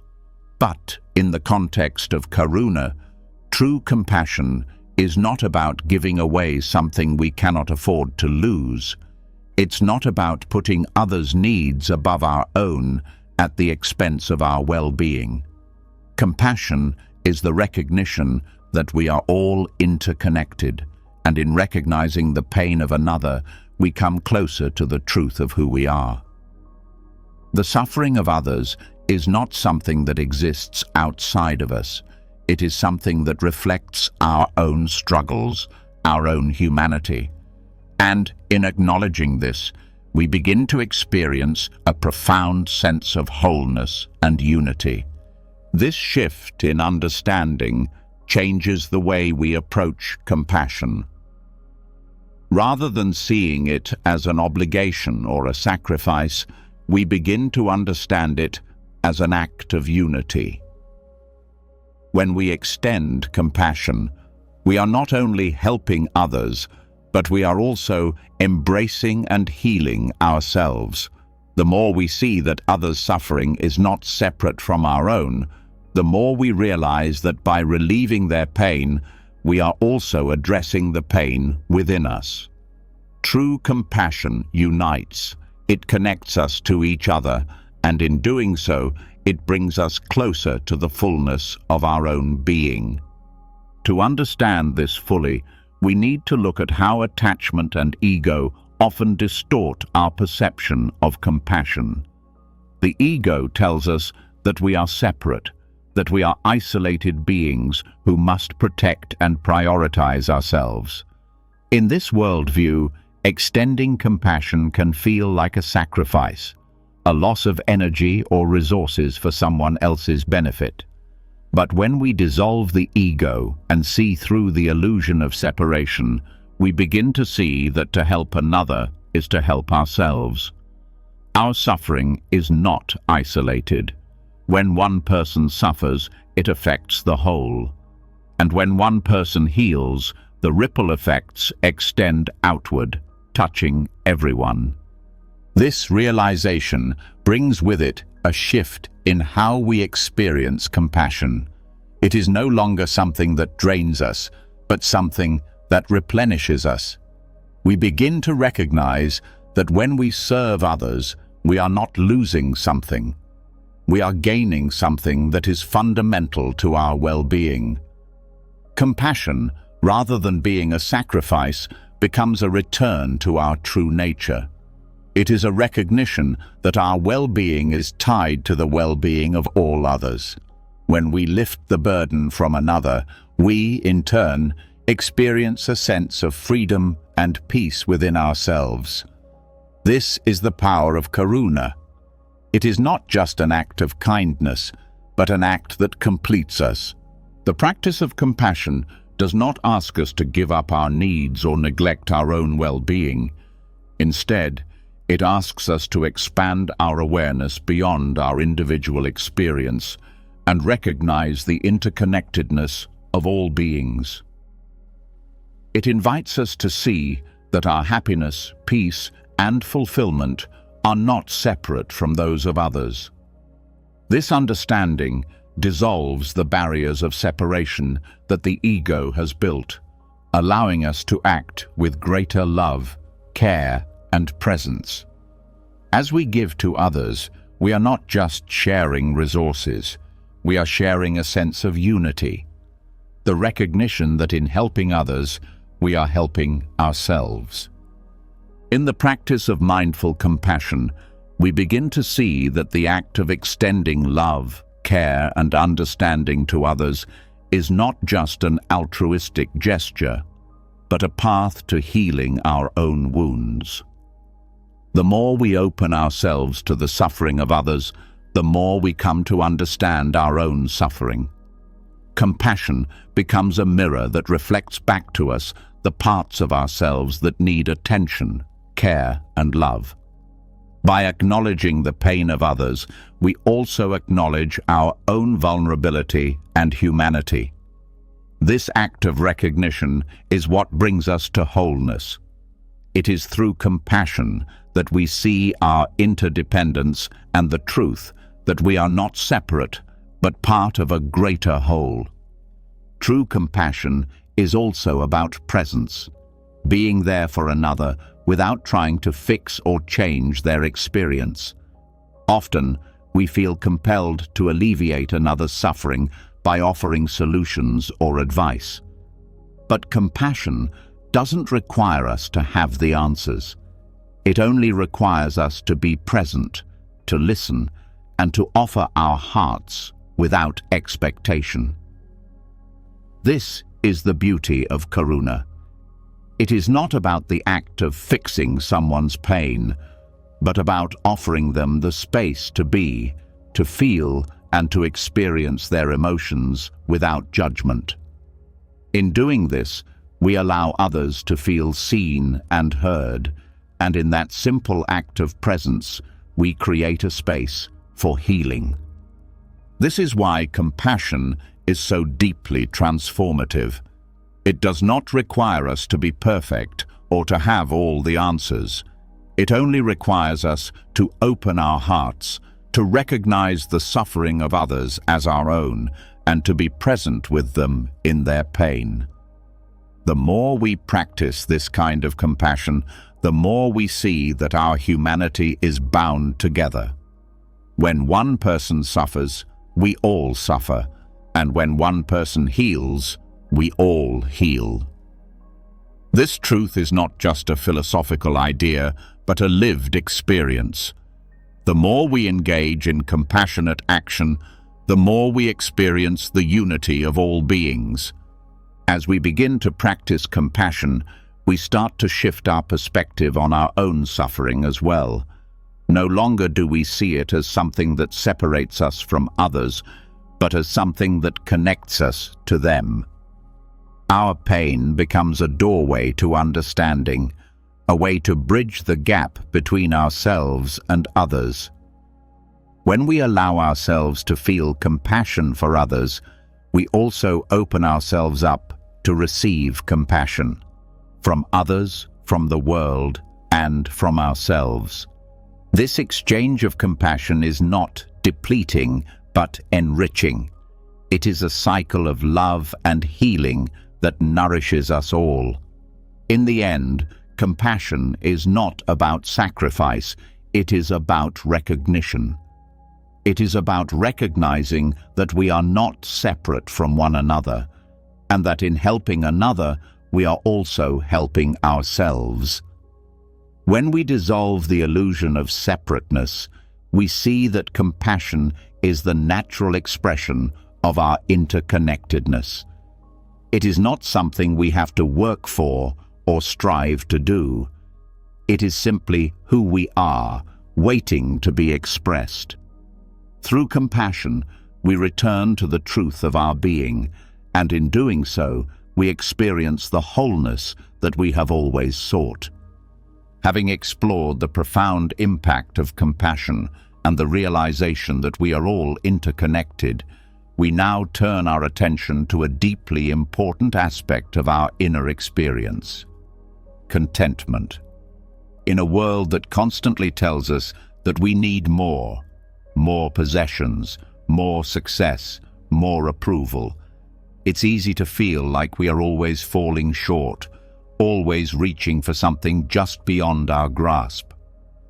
This relentless desire for more, this endless wanting, is what the Buddha referred to as a source of suffering. But what if there was a way to transform this sense of never being enough into the realization that we are already enough? This is the essence of Santutti, the Dharma of enough. In our modern lives, the pursuit of more is often glorified. We are told that in order to be happy, we must acquire more, do more, achieve more. We're constantly comparing ourselves to others, measuring our success by the standards set by society, or even by our own internal expectations. But in this constant pursuit, we lose touch with the reality that we already have everything we need.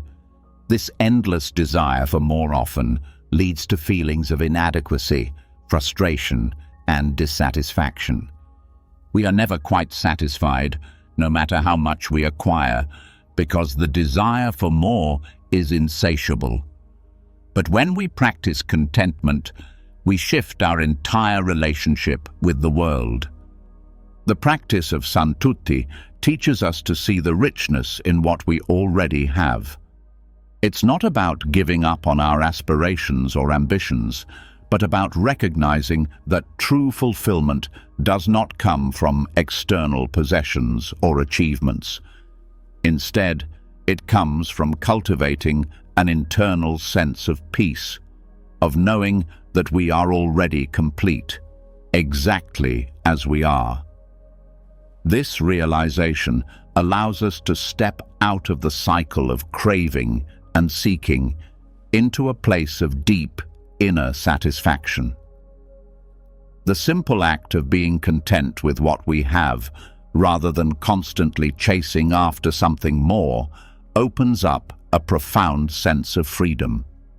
In the context of modern life, the disease of endless wanting can feel overwhelming. Everywhere we look, we are bombarded with messages that we need more. More things, more experiences, more success. Social media amplifies this feeling as we compare ourselves to the carefully curated lives of others. We begin to believe that happiness is something that is always just out of reach, dependent on the next purchase, the next achievement, or the next milestone.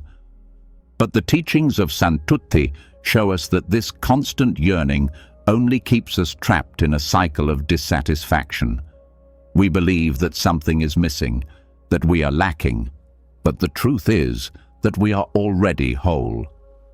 The practice of contentment doesn't ask us to ignore our desires or abandon our ambitions. It simply asks us to shift our focus. Instead of constantly seeking external sources of fulfillment, we begin to cultivate a sense of peace with what we already have. We start to see the beauty and richness in the present moment, in the small things that we often overlook. Whether it's the warmth of a cup of tea, the sound of birds outside our window, or the simple act of being with loved ones, these moments are full of abundance, if we allow ourselves to see them. Contentment arises from this simple recognition that life, in its current form, is already enough. When we embrace the Dharma of enough, we begin to see that we are not defined by what we own, what we achieve, or how others perceive us. We are already whole, and everything we need to live a meaningful and fulfilling life is available to us in this very moment. Contentment does not mean complacency or a lack of ambition. It means understanding that fulfillment comes from within.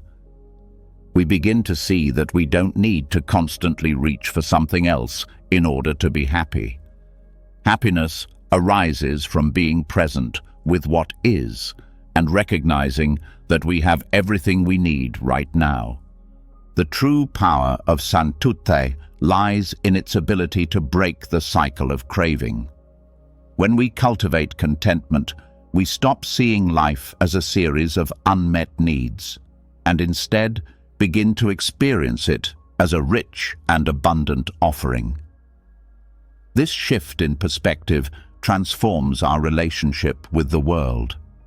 No longer are we chasing after things to fill a void. Instead, we are fully present with what we have, appreciating it deeply and finding joy in the moment. In this way, contentment becomes a source of peace because it is not dependent on anything outside of us. It is a recognition that everything we need is already within reach. The practice of Santutti also teaches us to let go of the constant comparison that drives our desires. In a world that constantly encourages us to compare ourselves to others, it is easy to believe that we are falling short, that we need more to be complete. But when we practice contentment, we release the need to compare our lives to anyone else's. We stop measuring our worth by the standards set by others and instead begin to find our value in our own hearts. This shift frees us from the constant pressure to achieve or possess more. We realize that our worth is not determined by external accomplishments. Instead, it comes from the simple fact that we are alive, that we are whole, and that we are enough. As we deepen our practice of contentment, we find that it also leads to greater generosity. When we feel that we are already enough, we no longer feel the need to hoard or cling to what we have. We are more willing to share, to give, and to help others because we recognize that there is no lack. We are not limited by what we have or don't have. The more we embrace the Dharma of enough, the more we realize that true abundance comes from giving, not accumulating. This realization allows us to experience the joy of sharing and contributing, knowing that by giving, we enrich our own lives. At the heart of the Dharma of enough is the practice of gratitude. The more we cultivate contentment, the more we begin to appreciate what we already have. We stop focusing on what is missing and begin to focus on what is present in our lives. This shift in focus changes everything. We begin to see the abundance around us, in our relationships, in the simple acts of daily life, and in the world itself. Gratitude grows from the recognition that we are surrounded by more than enough. It is the recognition that we are enough, just as we are. In this way, practicing contentment is a radical shift from the culture of endless wanting that surrounds us. It is a shift from believing that we need more to be happy to realizing that we already have everything we need. Santutti is not about giving up our desires or goals, but about recognizing that true fulfillment is found within. It is about stepping out of the cycle of craving and into a life of peace, presence, and abundance. By embracing the Dharma of enough, we free ourselves from the endless pursuit of more, and we discover the true richness of life that is available to us in every moment. When we begin to live from a place of contentment, we experience the world differently. We stop chasing after things that will never satisfy us, and instead, we begin to see the profound beauty in what we already have. We realize that we are not lacking anything, and in this realization, we discover a deep sense of peace and satisfaction that doesn't depend on anything external. In the Dharma of enough, we come home to ourselves, to the truth that we are already whole and that nothing is missing. Having explored the transformative power of contentment and the realization that we are enough just as we are, we now arrive at an understanding that bridges the gap between our material needs and our deeper sense of inner peace. Detachment, often misunderstood as renunciation or withdrawal, holds a key insight that allows us to live fully in the world without being bound by it. The Buddhist concept of upekkha, equanimity or detachment, invites us to step into a space where having and being no longer conflict. Instead, we learn to experience material sufficiency and existential peace as interconnected, not separate. This delicate balance allows us to live with grace, contentment, and freedom. In our modern world, we are constantly bombarded by messages that equate happiness with accumulation. We are told that success, status, and possessions are signs of fulfillment. But the more we acquire, the more we realize that these things often fail to deliver lasting peace. The pursuit of more leaves us in a state of endless striving, never quite content with what we have. On the other hand, there's also a growing awareness that detachment doesn't mean rejecting material things, but rather releasing the need to define ourselves by them. The middle path, guided by the teachings of upekkha, shows us how to cultivate a sense of peace that isn't dependent on what we own or achieve. The space between having and being represents the liberation from the illusion that external things define us. We live in a society where the accumulation of wealth, success, or possessions is often seen as a mark of personal worth. However, upekkha teaches us that true worth is not found in external conditions, but in the awareness of our true nature.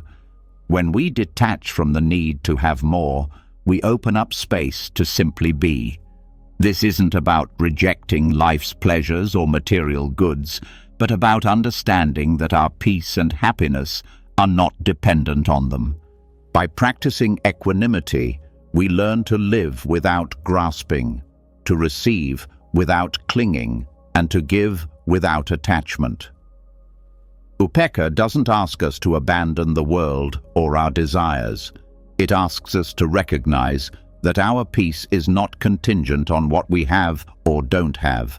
We begin to understand that true contentment arises from the present moment, from the awareness that we are already complete, independent of external factors. This shift in perspective allows us to experience the world fully without being swept away by the waves of desire or the fear of losing what we have. The space between having and being is a place where we recognize that material sufficiency and inner peace coexist. It is not a contradiction, but rather a reconciliation of two aspects of our human experience. While material needs must be met for survival, they do not define our happiness or sense of self-worth. Upekkha allows us to live in the world without being attached to it, to engage with life without being consumed by it. It invites us to see that the true source of fulfillment is not in possessing things, but in understanding that we are already complete. This insight is not about rejecting wealth or success. It's about understanding that these things, while necessary, are not the measure of our lives. When we attach our identity to what we have, we become vulnerable to loss. We fear losing our possessions, our status, or our achievements, and in doing so, we place our happiness in something that is ultimately impermanent. However, when we cultivate detachment, we begin to experience the freedom of not being defined by external circumstances.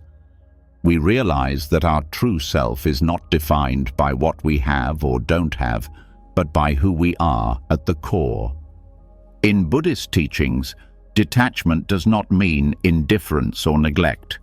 It is a gentle, mindful way of engaging with the world without being attached to the outcome. It is a practice of living fully in the world, but not being bound by it. This middle way frees us from the cycle of endless wanting. When we release our need for more, we discover that we already have enough. This recognition is profound. It brings peace because we no longer feel the need to constantly strive, compare, or accumulate. We are simply at peace with what is. The space between having and being also teaches us the importance of mindful consumption. We begin to recognize that our desires are not inherently wrong, but when we are driven by a sense of lack, they lead to suffering. The key is to consume mindfully, whether it is material goods, experiences, or even food, and to do so without attachment. We learn to enjoy what we have without the need for more. This is not about abstaining from pleasure or enjoyment, but about recognizing that true satisfaction is found in the experience itself, not in the accumulation of things. When we practice upekkha, we experience a shift in our relationship with both wealth and scarcity.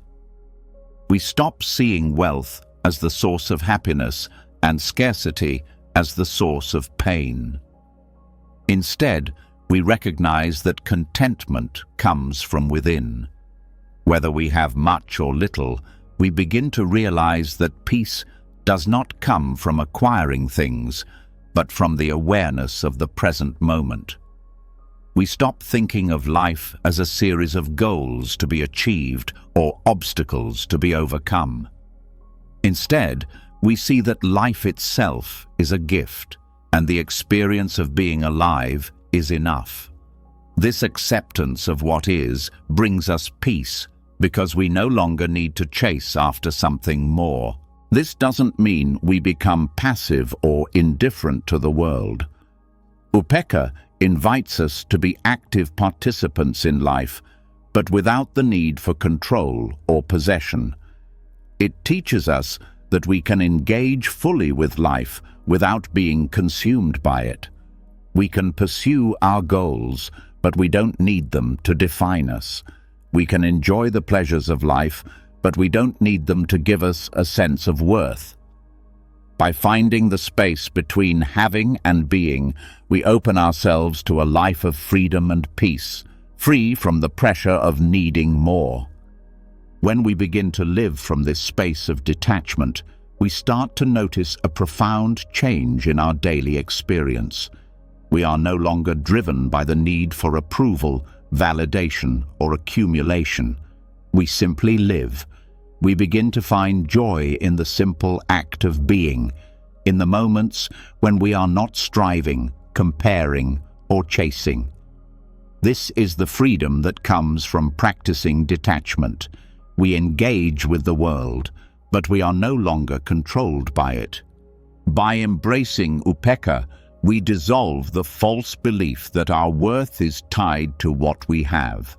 We begin to see that we are enough just as we are. The space between having and being becomes a space of peace, where material sufficiency and existential peace meet. We no longer need to prove anything, own anything, or achieve anything to feel complete. We are already whole, and that is enough. This realization frees us from the endless chase for more, allowing us to rest in the quiet knowing that we already have everything we need. Living in this space is the ultimate freedom, not the freedom from having things, but the freedom from being defined by them. Upekkha shows us that we can live in the world without being bound by it, and in this freedom we experience the deepest peace. When we stop clinging to the idea that having more will make us happy, we start to realize that being content with what we have is the key to true happiness. This is the path that leads us to lasting peace and fulfillment, a peace that is not dependent on external circumstances, but on the realization that we are already enough. Having explored the freedom and peace that arise from detachment and contentment, we now confront one of the most powerful and unavoidable aspects of life: suffering. It is often seen as something to avoid at all costs, something that signifies that something is wrong or missing. However, in the teachings of Buddhism, suffering, or dukkha, is not just a painful reality to endure. It holds within it a profound wisdom that can lead us to a deeper understanding of life, of ourselves, and of the world around us. The more we learn to face suffering directly, without resistance, the more we realize that it is not something to fear or escape from, but a luminous doorway pointing us toward a deeper truth, that the feeling of lack or incompleteness we experience is an illusion, and that what we have been seeking has always been within us. Suffering is something we all experience in different forms and intensities. It may come in the form of loss, disappointment, or hardship, and it often leaves us feeling as if something essential is missing from our lives. We search desperately for solutions, for fixes, for ways to escape the pain, believing that once the pain is gone, we will find peace. But in reality, it is dukkha itself, suffering, that offers us a pathway to that peace. The key lies in how we approach suffering.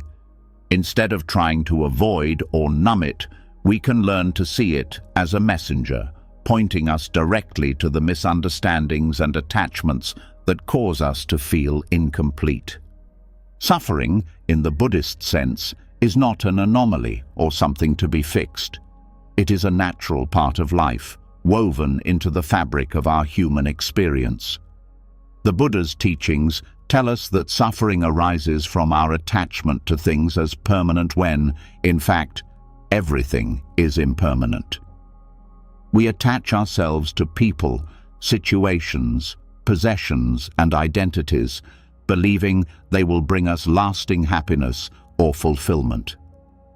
But as life continuously changes, these attachments inevitably bring us pain, because what we cling to is not permanent. When we experience loss, disappointment, or fear, we feel as though something essential has been taken from us, but what we fail to see is that the illusion of permanence is what causes our suffering. The Buddha's insight into suffering shows us that there is a wisdom hidden within it. If we approach suffering with mindfulness and awareness, we begin to see that it is pointing us towards the very attachments and beliefs that create our sense of lack. We are not lacking anything. It is simply our misunderstanding of impermanence that causes us to feel incomplete. We suffer because we believe that something is missing, that we need to change something about our circumstances, our relationships, or even ourselves in order to be happy. But suffering, when understood, can reveal to us that we are already whole, and it is only through our attachments and desires that we feel incomplete. One of the deepest teachings about suffering is that it teaches us to let go of our attachments to outcomes. Life is unpredictable and uncontrollable, and no matter how hard we try to control our circumstances or the people around us, we cannot make life conform to our desires. Suffering is a natural consequence of our attempt to control the uncontrollable. When we learn to let go of this need for control, we begin to experience life as it is, without the pressure of trying to shape it into something that fits our expectations. The wisdom of suffering lies in recognizing that our suffering is often a product of wanting things to be different than they are, of desiring a version of reality that doesn't match what is happening in the present moment. When we look deeply into the root of our suffering, we begin to uncover the truth of impermanence. Our pain often comes from clinging to the idea that certain things should remain the same, that relationships, possessions, or even our own identity should not change. But change is the only constant in life. When we stop resisting change and start embracing the natural flow of life, we realize that suffering is no longer something we need to fear or avoid. It becomes a tool for awakening, a reminder that we are connected to the ever-changing nature of existence. In the face of suffering, the practice of mindfulness becomes essential. We often react to pain with aversion, trying to push it away or numb ourselves from it. But mindfulness teaches us to approach suffering with an open heart, to observe it without judgment, and to learn from it. Instead of running away from discomfort, we can sit with it, feel it, and allow it to teach us. The more we can approach suffering with awareness, the more we begin to see that it is not an obstacle to peace, but a pathway to it. By facing suffering directly, without resistance, we allow ourselves to transform it into an opportunity for growth and insight. The wisdom of suffering also teaches us about the nature of craving and attachment. Our desires, when unchecked, often lead to suffering. We crave experiences, people, possessions, or status, believing that once we attain them, we will be happy. But once we get what we want, we quickly find that the satisfaction is fleeting and the cycle begins again. Suffering reveals to us that craving is the root of our dissatisfaction, because it always leads to the next craving, the next desire. True peace comes when we let go of the need to constantly seek and instead rest in the present moment, accepting things as they are. When we understand that suffering is rooted in craving and attachment, we can begin to dissolve the illusion of lack that drives these desires. We begin to see that what we are seeking externally is already within us. We do not need more to feel whole. Our cravings arise from the belief that we are not complete, that something is missing. But the truth is that nothing is missing. Our true nature is already complete. Suffering, when fully understood, teaches us that the search for more is a cycle that never ends. We are invited to stop searching, stop craving, and begin to rest in the present moment where peace and fulfillment are already available. Finally, suffering shows us the interconnectedness of all beings. When we suffer, we often feel isolated, as though our pain is unique or separate from the world around us. But the more we look into our suffering, the more we realize that it is part of the shared human experience. Our pain is not separate from others, it connects us to them. In this way, suffering can be a doorway to greater compassion, not only for others, but for ourselves as well.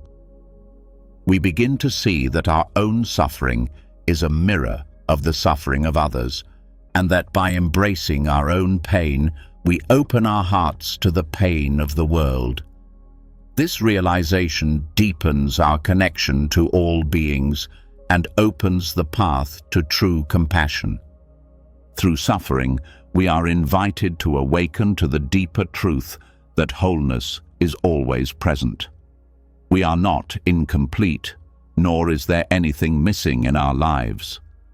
Our suffering is an invitation to recognize the illusion of separation, the desire for control, and the attachment to things that do not provide lasting peace.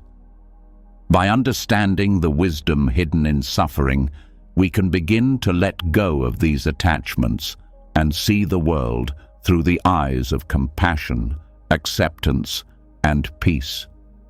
Having explored the wisdom hidden in suffering and the realization that our true nature is already whole, we now turn our attention to something incredibly simple, yet profoundly transformative: the breath. Often taken for granted, the act of breathing is not just a basic function of life, it is a gateway to understanding the vastness and completeness of the present moment. In the midst of the noise and distractions of life, the breath offers us a powerful tool for grounding ourselves in the here and now. Through mindful breathing, we can reconnect with the boundless presence that lies beneath the surface of our everyday experience. The breath, in its simplicity, carries within it the essence of the universe's completeness. It is a microcosm of the infinite, revealing that everything we seek is already within us, waiting to be discovered. Mindful breathing is often seen as a practice for calming the mind, but its potential extends far beyond just relaxation. By paying attention to the breath, we begin to notice how it reflects the rhythms of life itself, constantly flowing, never stagnant, always in motion, yet perfectly balanced. Just as the breath moves in and out, so too does life move with its own natural ebb and flow. When we practice mindfulness in the breath, we become attuned to this rhythm, allowing it to guide us toward a deeper sense of presence. We realize that, much like the breath, our true nature is ever present, always available to us, waiting to be acknowledged. At its core, the breath is an embodiment of impermanence. Each inhalation is followed by an exhalation, each moment giving way to the next. By focusing on the breath, we experience the truth of change, the natural cycle of in and out, of coming and going. In this simple act of breathing, we are reminded that everything in life is temporary. We cannot hold on to any moment, just as we cannot hold on to the breath itself. But in letting go, in allowing each breath to flow freely, we experience a sense of freedom and peace. We realize that there is no need to control the breath, just as there is no need to control the flow of life. We can simply be with it, allowing it to guide us toward a deeper understanding of our true nature. The breath also teaches us about the interconnectedness of all things. Just as our breath connects us to the world around us, so too does it connect us to every living being. Every breath we take is shared by the air, by nature, by all other beings who are also breathing in this moment. In this way, the breath becomes a symbol of the unity that underlies the diversity of life. It is a reminder that though we may appear separate, we are all part of the same vast, interconnected web of existence. By focusing on the breath, we are invited to recognize this unity and to feel a deep sense of belonging, not only to ourselves, but to the world and to all beings. Through mindful breathing, we begin to experience the present moment in its fullness. We stop worrying about the future or regretting the past, and instead, we come back to the simplicity of being.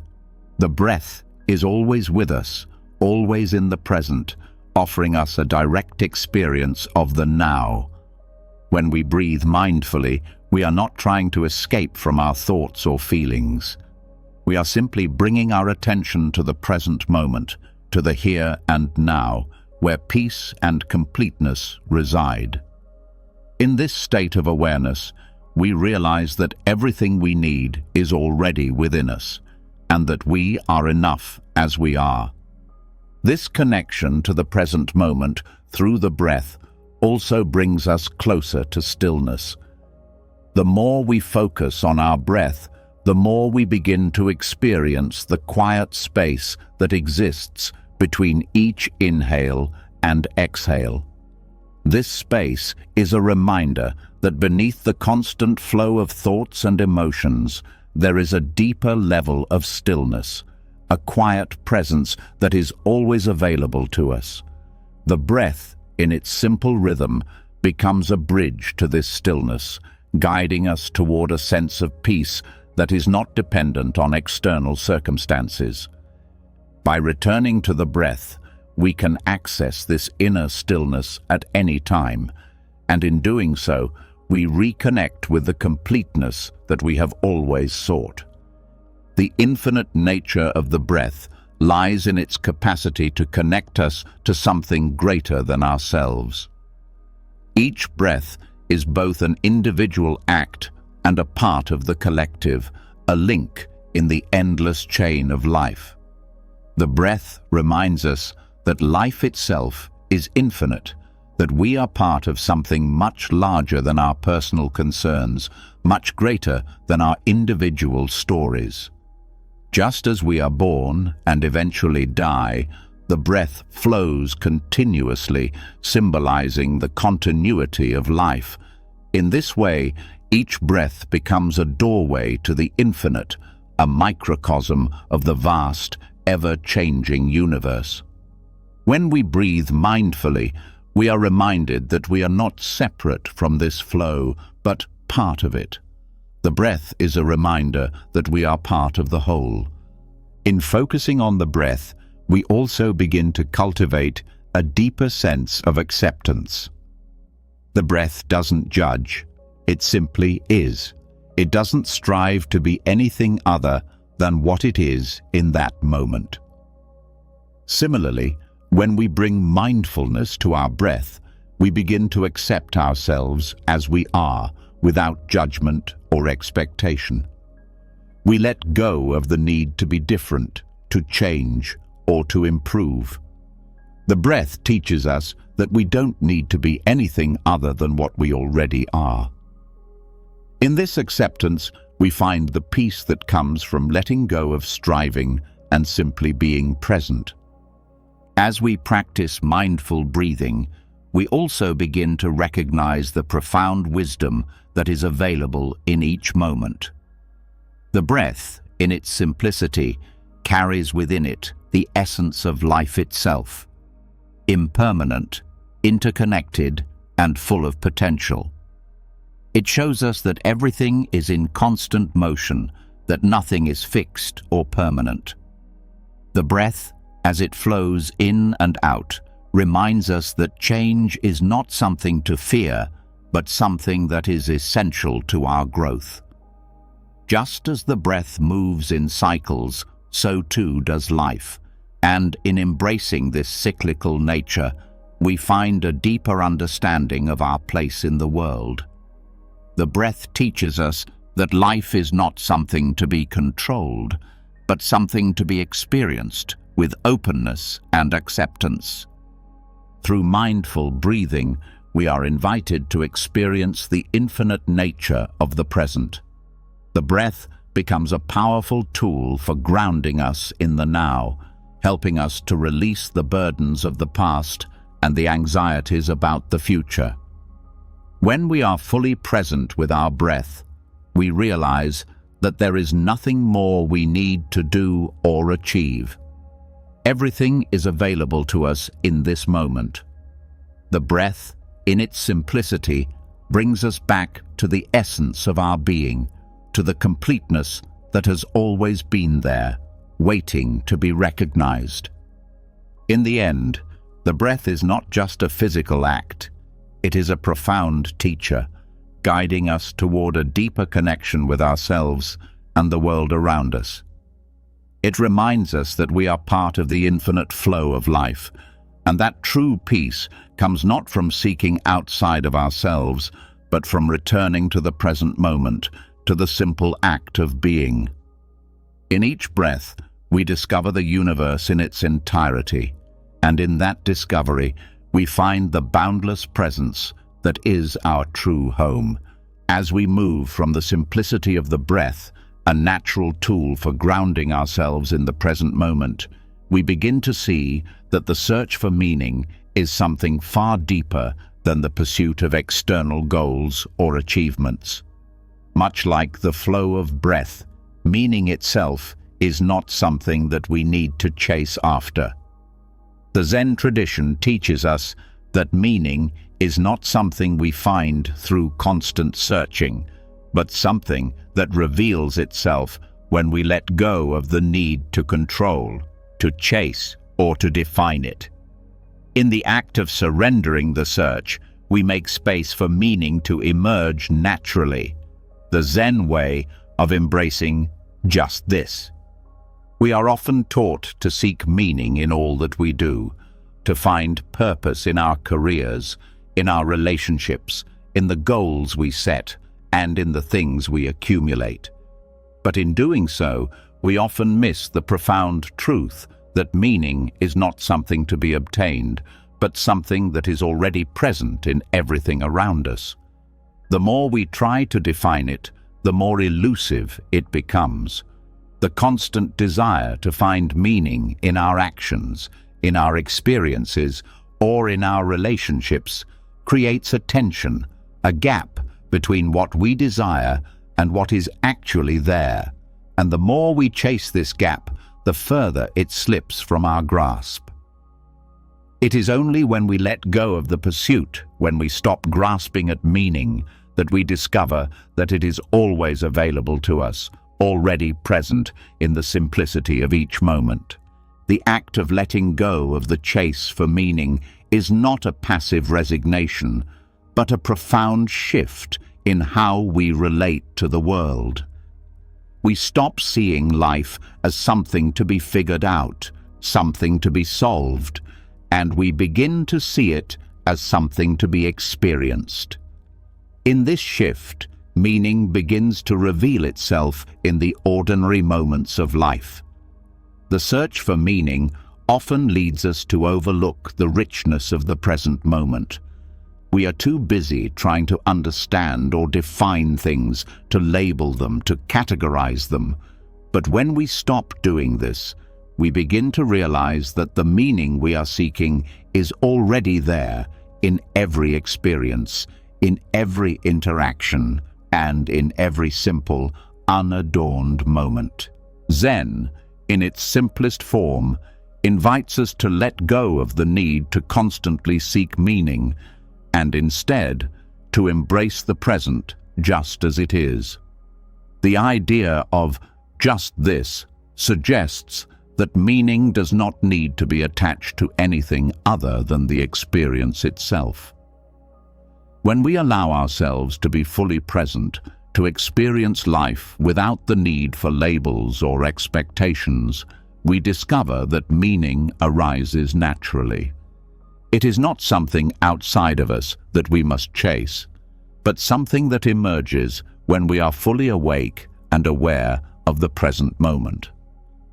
This perspective asks us to release the attachment to outcome, to stop identifying with the idea that we must find meaning in everything we do. The more we chase meaning, the more we reinforce the belief that it is something elusive and distant. But when we stop chasing, when we let go of this belief and surrender to the experience of just this, we begin to experience life in its fullness. The moments we once saw as trivial or insignificant begin to shine with purpose, because meaning is not in the destination, but in the journey itself.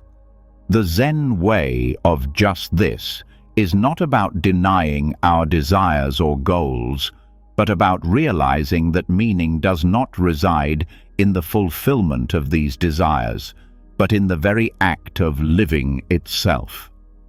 The more we chase after meaning, the more we create a sense of lack, as if something is always missing. But when we let go of this pursuit, we realize that everything we need is already here, waiting to be discovered in the present. The meaning of our lives is not something we need to search for or fabricate. It is something that emerges naturally when we stop trying to control it. This doesn't mean that we stop seeking or growing, but that we shift our focus from trying to find meaning in external sources to allowing it to reveal itself in our everyday experiences. By letting go of the chase, we open ourselves up to a deeper connection with the world around us. We become more attuned to the subtle beauty in everything, from the quiet rhythm of our breath to the feel of the earth beneath our feet. In the simplest moments, we find meaning not in what we achieve, but in the simple act of being. We realize that life's meaning is not something we find outside of us, but something that unfolds within us as we fully experience the present. The key to unlocking this understanding is surrender, not in a way that diminishes our engagement with life, but in a way that allows us to stop resisting it. Surrendering the search for meaning doesn't mean giving up our goals or aspirations, but it means letting go of the idea that meaning is something to be found in a particular outcome. It is about recognizing that meaning flows from the experience of living, not from our grasping after external markers of success or fulfillment. When we let go of the need to define meaning, we start to realize that life itself is the teacher. Every moment is an opportunity to experience the depth of meaning that is already here. We begin to see that every interaction, every challenge, every small act holds its own significance, not because of some grand purpose, but because it is part of the flow of life. The search for meaning falls away, and in its place we find a profound sense of peace that comes from living fully in the present, from allowing life to simply be what it is. In this process, we also let go of the need to label or judge our experiences. We stop measuring our lives against an ideal, against a vision of what we think it should be. Instead, we begin to appreciate it for what it is in its fullness. We experience the beauty of life as it unfolds, moment by moment, without the need for it to be any different. The Zen teaching of just this asks us to accept each moment without judgment, to experience it fully, without the filter of our preconceptions or expectations. This acceptance of what is, without trying to change it or define it, opens the door to a deeper understanding of the meaning of our lives. The practice of letting go of the search for meaning also invites us to embrace uncertainty. So much of our suffering comes from the desire to know, to understand, to have everything figured out. But life is full of unknowns, full of moments that don't fit into neat explanations or definitions. When we stop trying to make sense of everything, we open ourselves to the possibility of simply being with the uncertainty, with the not knowing. It is in this space of not knowing, of not needing to have everything figured out, that we experience the most profound sense of meaning. In the surrender of the chase, we find freedom. This approach to life does not lead to passivity. It does not mean that we stop caring or stop working toward our goals. It means that we stop attaching our happiness to a future outcome, to an idealized version of what we think life should be.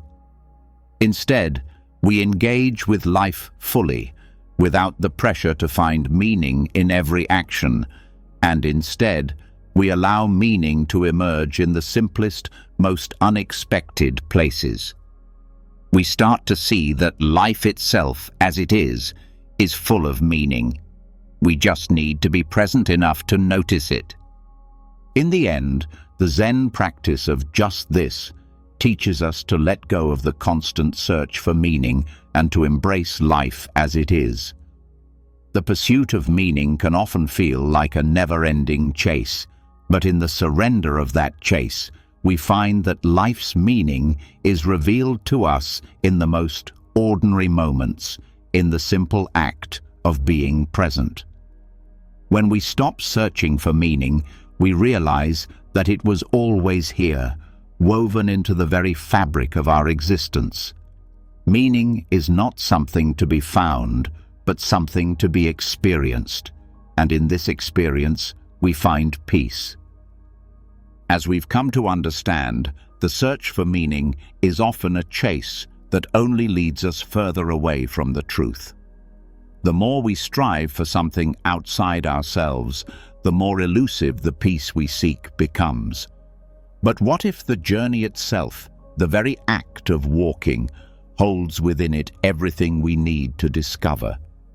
The inner pilgrimage invites us to explore the truth that we don't need to go anywhere to find what we are searching for.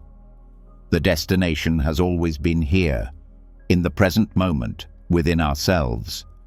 In Buddhism, pilgrimage is traditionally seen as a journey to sacred places, a physical act of traveling in search of enlightenment or spiritual understanding. But the deeper truth is that the most profound pilgrimage is the one we take within, where each step is an affirmation of the understanding that we are not seeking something outside of us, but rather awakening to the fullness of who we already are. The idea of an inner pilgrimage helps us realize that we are constantly on a journey, not through external landscapes, but through the terrain of our minds and hearts. Every step we take on this path is a step toward the recognition that the destination, the peace, fulfillment, and understanding we seek, is already within reach. The idea that we are already whole and complete, that we do not need to search elsewhere for our fulfillment, can be both liberating and challenging. We are often conditioned to believe that life is a race, a journey towards some distant goal or achievement. We believe that happiness or peace is something to be earned, something we can only access once we've arrived at a particular place, condition, or state. But the concept of the inner pilgrimage calls us to stop searching for fulfillment outside of ourselves. It teaches us that the process of awakening is not about achieving a future state, but about recognizing the sacredness of every moment.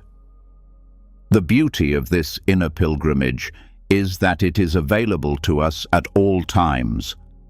There is no need to wait for a special moment or a specific event to begin the journey. The steps we take toward peace, clarity, and understanding are already unfolding right now. Every breath we take is a step on this path. Every moment of awareness is a step forward. We don't have to go anywhere or do anything extraordinary to begin our pilgrimage.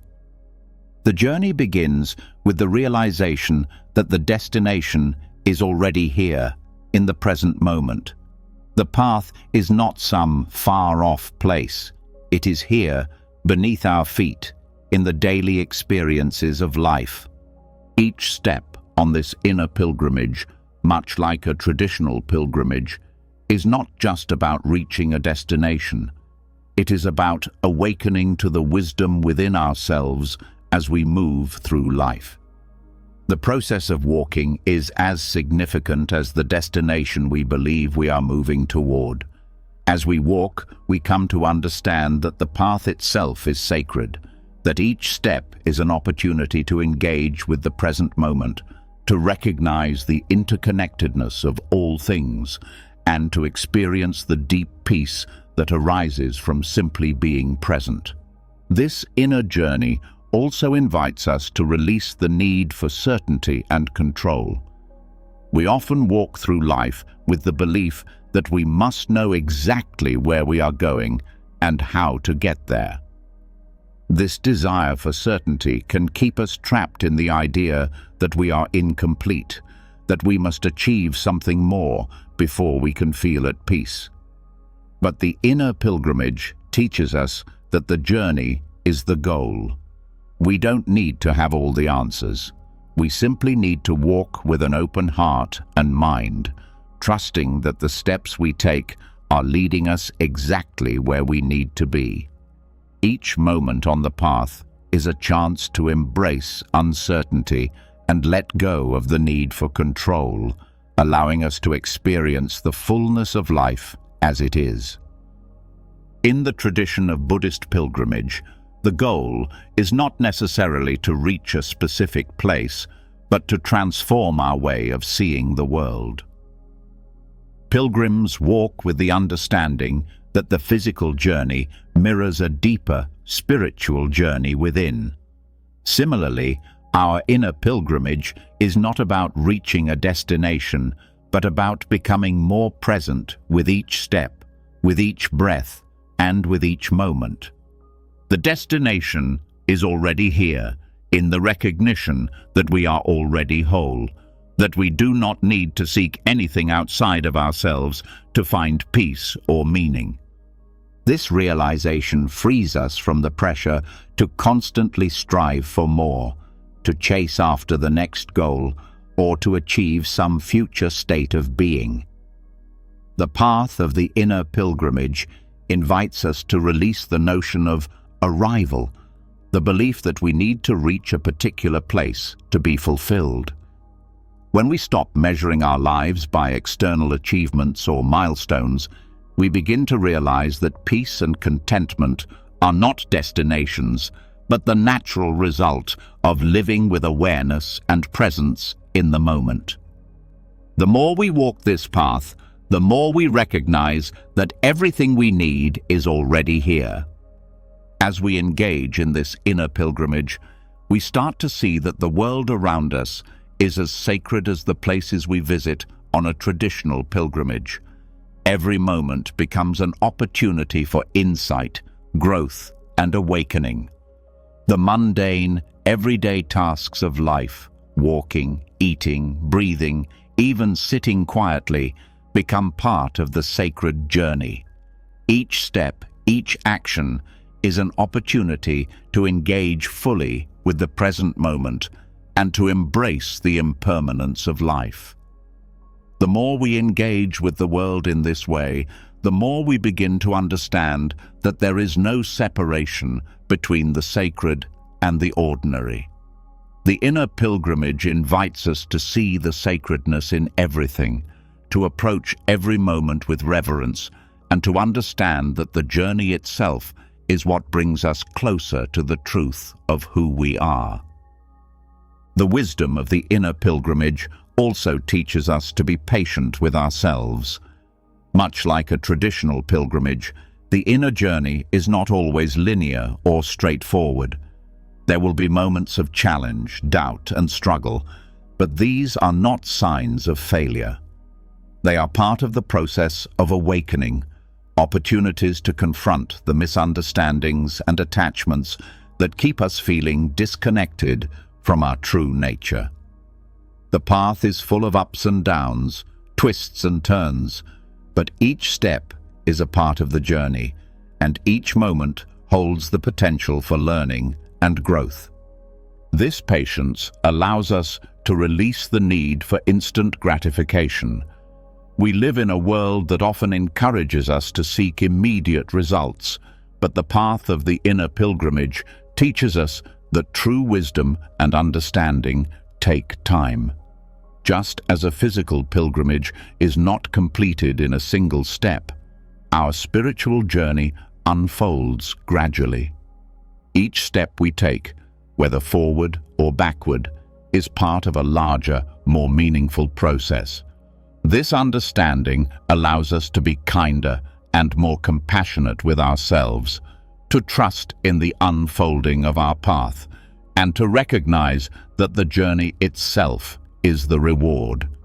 The inner pilgrimage also invites us to engage with the world from a place of humility. The more we walk this path, the more we realize how much we do not know. We come to understand that we are not separate from the world, but deeply interconnected with all beings. This recognition of our interconnectedness fosters a sense of compassion for ourselves and others, as we begin to see that we are all on our own inner pilgrimages, each with our own struggles, insights, and moments of clarity. Ultimately, the inner pilgrimage shows us that the destination has always been here. We do not need to search for it outside of ourselves. We do not need to go anywhere to find peace or understanding. The more we walk, the more we realize that the path is the destination. It is in each step that we uncover the truth of our own completeness. The inner pilgrimage is not about achieving something, but about embracing the present moment with full awareness. When we do this, we come to understand that the journey itself is the fulfillment, and the destination has always been within us. As we continue our journey inward, we have already uncovered that the search for meaning and fulfillment often traps us in a cycle of craving, constantly chasing after something we believe will bring us completion. But what if the very act of waiting for something to happen, for the future to bring us the satisfaction or peace we seek, is where the illusion lies? The truth is that we often live as though our happiness and sense of peace are somewhere ahead of us in some future moment. But the deeper wisdom of Buddhism teaches us that the freedom we seek is not something to be found in the future, but in the acceptance of the present moment. This brings us to the insight of impermanence, or anicca, which teaches us that the passage of time is not something to fear or resist, but something to embrace. We are often consumed by the past, replaying old stories, reliving mistakes, or clinging to memories. At the same time, we anxiously anticipate the future, hoping for something better, something that will bring us peace or happiness. We live in a state of constant waiting, always feeling like we'll be happier when we achieve something, when we arrive at a certain point in our lives, or when things finally settle. But the teaching of impermanence reveals that there is no arrival, no fixed point where we can finally claim completion. The future is always a moment away, and the past is already gone. We are left with the present, the only moment where life is truly happening. Understanding impermanence allows us to see the truth of the present. The more we cling to the idea of what could be or what has been, the more we miss the reality of what is right in front of us. The past and future are both constructs of the mind, projections that distract us from the only time that truly exists, this moment. When we fully realize the transient nature of everything, thoughts, emotions, experiences, and even our own bodies, we begin to understand that waiting for something in the future to complete us only keeps us stuck in the illusion of lack. Anicca, or impermanence, teaches us that everything is in a constant state of flux. No experience, no feeling, no material possession, no relationship is permanent. They come and go, and when we let go of our attachment to permanence, we experience the freedom of the present. The more we grasp onto the future or the past, the more we bind ourselves to the idea that we need something outside of this moment to be complete. But as we practice embracing impermanence, we begin to see that the present moment holds the key to everything we seek. Time disappears when we stop projecting ourselves into the future and start living in the now. The freedom beyond past and future is not found in escaping the present, but in fully engaging with it. The more we stop waiting for the future to bring us something we think we need, the more we realize that we are already whole. There is nothing to wait for because everything we need is available to us right now. The illusion of time disappears when we stop believing that we need time to achieve something or become something. Time, in its truest sense, is just another layer of the mind. When we drop the idea of a linear timeline and step into the present moment, we experience the timelessness of existence. When we free ourselves from the belief that our peace or happiness lies in the future, we stop waiting for completion. This waiting keeps us from truly experiencing the present. We often think that once we have the job, the relationship, the recognition, or the achievement, then we will be happy. But by living this way, we are constantly postponing happiness. We wait for the future to bring us something, not realizing that the future is simply an extension of the present. The only time we can be truly alive is now.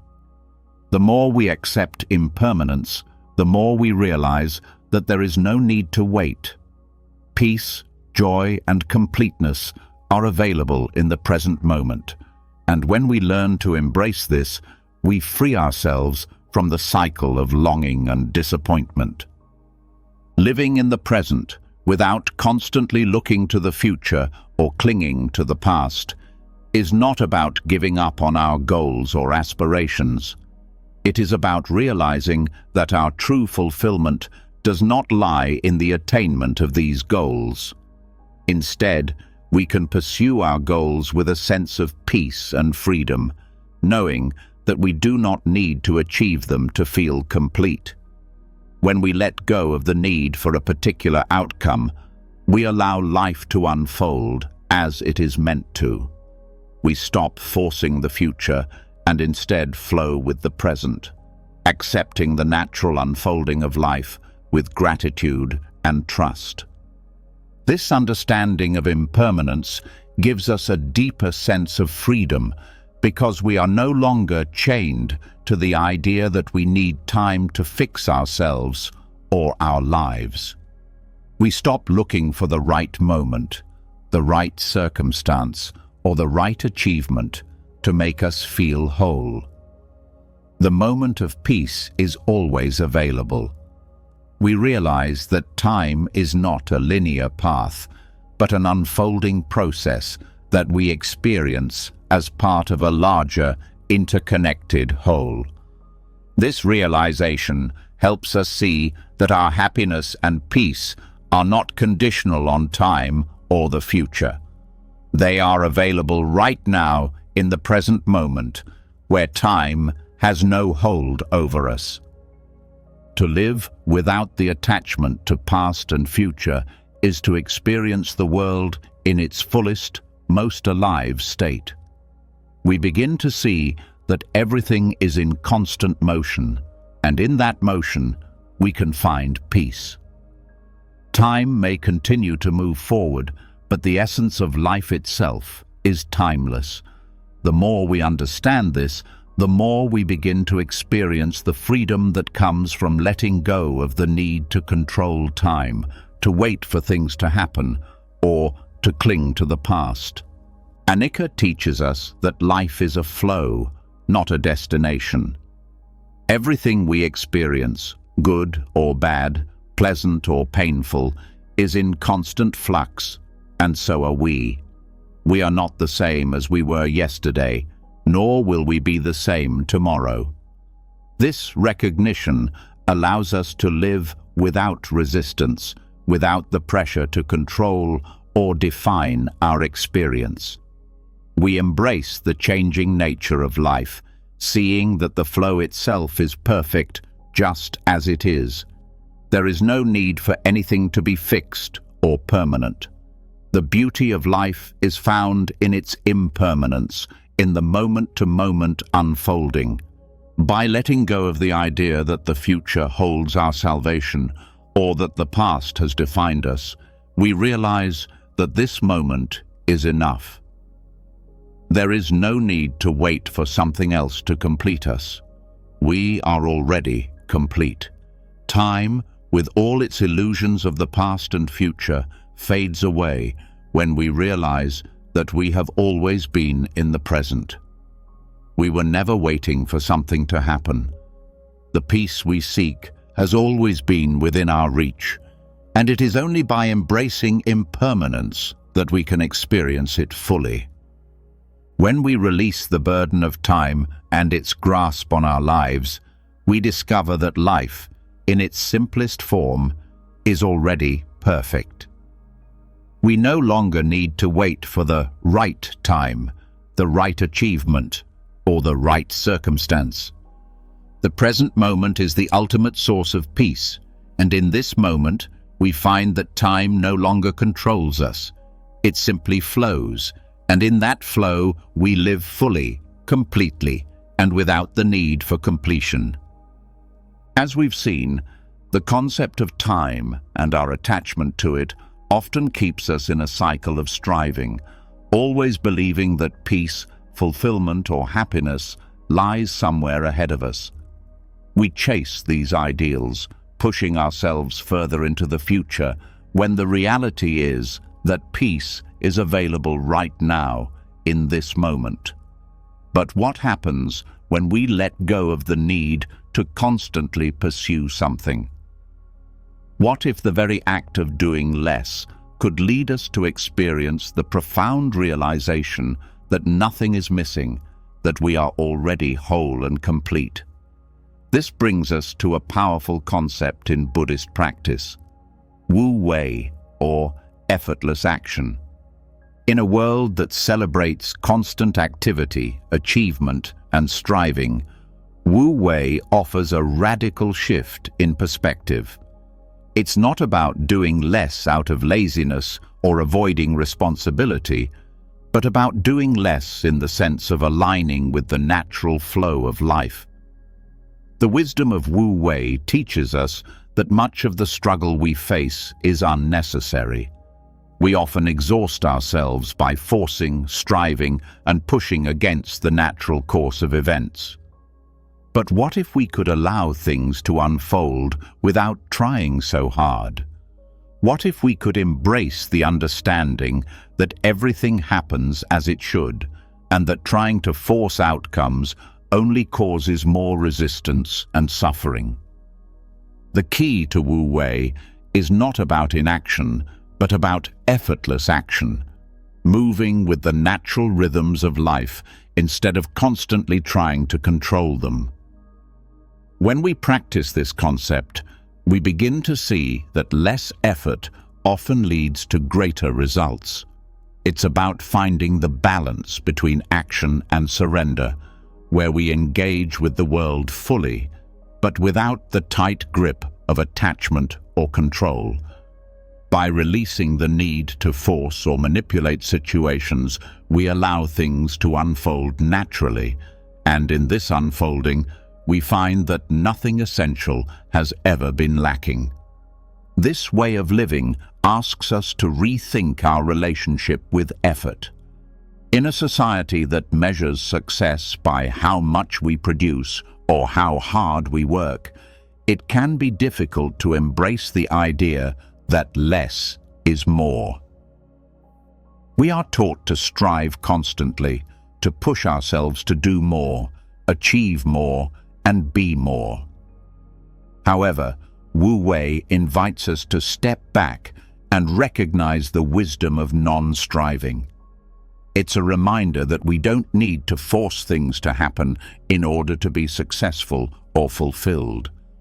By relaxing into the flow of life, we find that what we need is already within us and around us.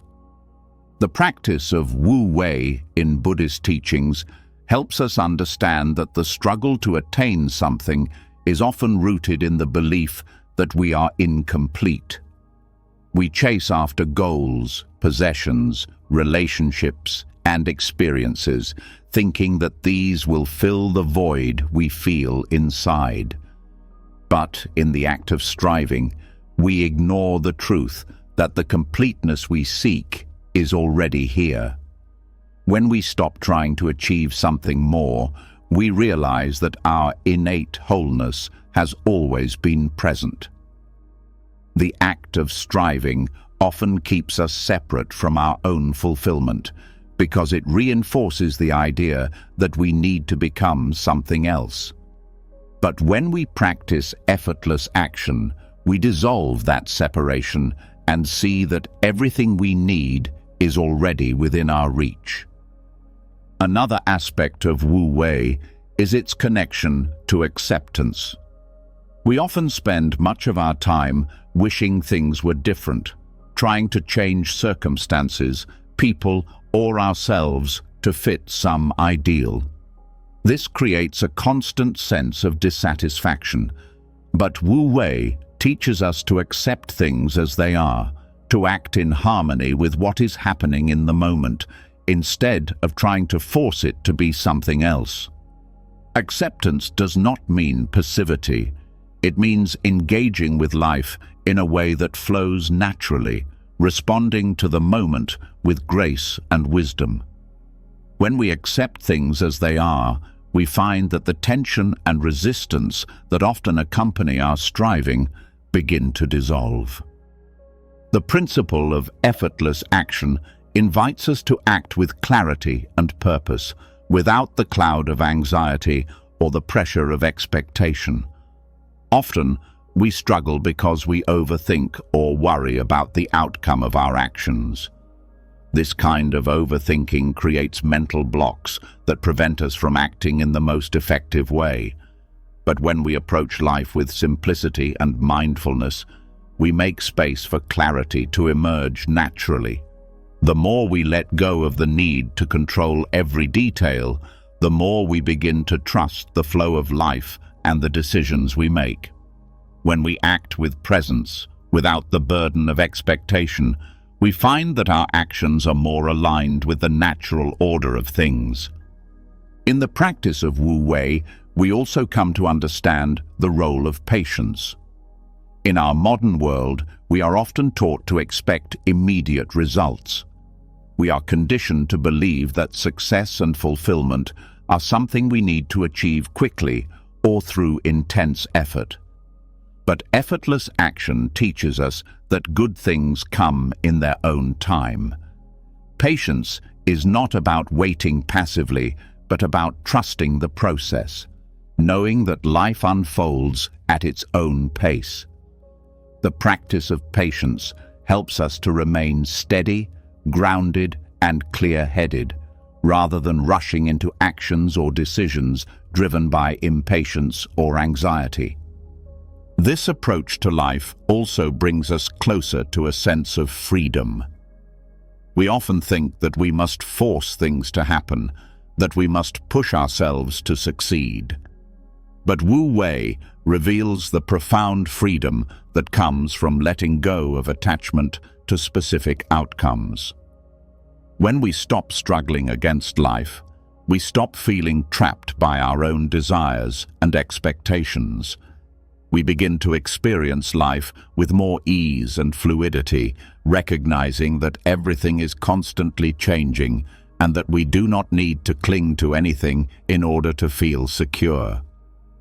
This freedom from attachment creates space for true joy, the kind that doesn't depend on any external circumstance, but arises naturally from the simple act of being present.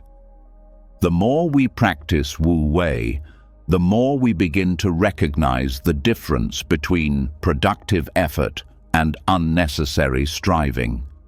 Not all action requires intense effort or force.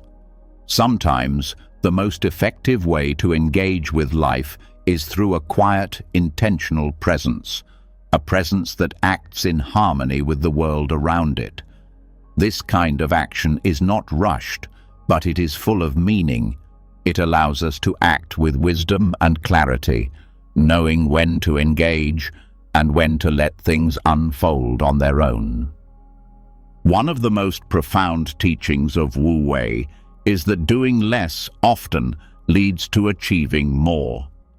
In our pursuit of success, we often overextend ourselves, believing that if we do more, we will be more successful. But this creates burnout, frustration, and a sense of inadequacy. Wu Wei teaches us that by doing less, we actually create more space for clarity, creativity, and effectiveness. When we stop pushing and forcing, we allow our energy to be used in a way that is more aligned with our true nature.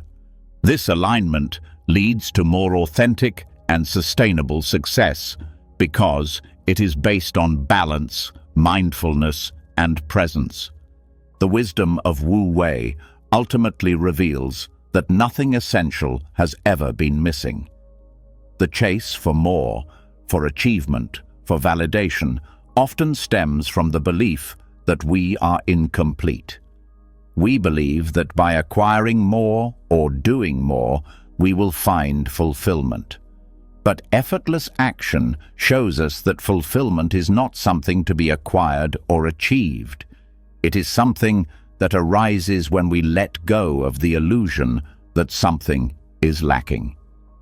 When we trust in the natural flow of life and act with simplicity and presence, we discover that we are already complete. The pursuit of more only keeps us trapped in the illusion of lack. The quiet revolution of non-striving reminds us that when we do less, we uncover the truth that everything we seek is already within us. By practicing Wu Wei, we stop fighting against the current of life and begin to flow with it. We let go of the need to control every outcome and trust that life will unfold in its own time. In doing so, we experience a deeper sense of peace, clarity, and fulfillment, knowing that nothing is missing. The practice of effortless action brings us back to the truth that we are whole and complete, exactly as we are. After exploring how effortless action reveals a deeper truth about our inherent completeness, we now shift our focus to something equally profound, yet often overlooked in our daily lives: the chaos and confusion we experience. We often see these moments of struggle, failure, or grief as obstacles or signs that we are off course. But what if these very experiences hold the key to our awakening? The teachings of the Lotus Sutra offer us a different perspective, that even in the midst of life's messiness, we are already whole, and our challenges are not signs of our inadequacy, but opportunities to reveal our true nature. In this, we begin to understand that the path to enlightenment isn't found by escaping from suffering or chaos, but by embracing them as integral parts of our journey. The metaphor of the jewel in the mud perfectly encapsulates this idea.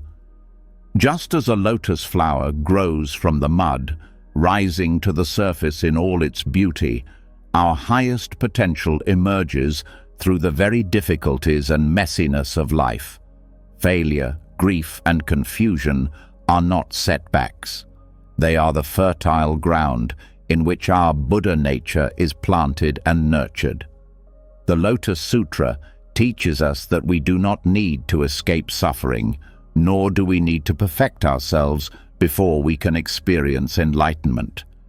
Instead, we are invited to see that even in our struggles, we are already perfect and complete, much like the lotus that blooms beautifully, even from the mud.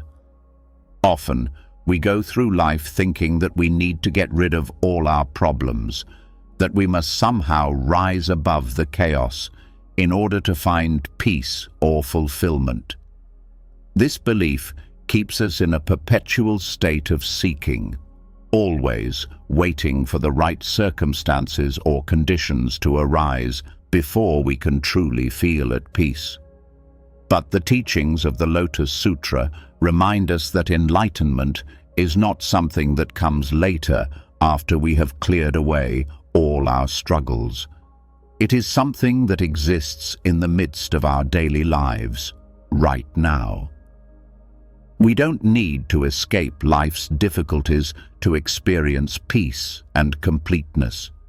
In fact, it is through these very challenges that we come to understand our true nature, which is always perfect, even when it is hidden beneath the layers of confusion or pain.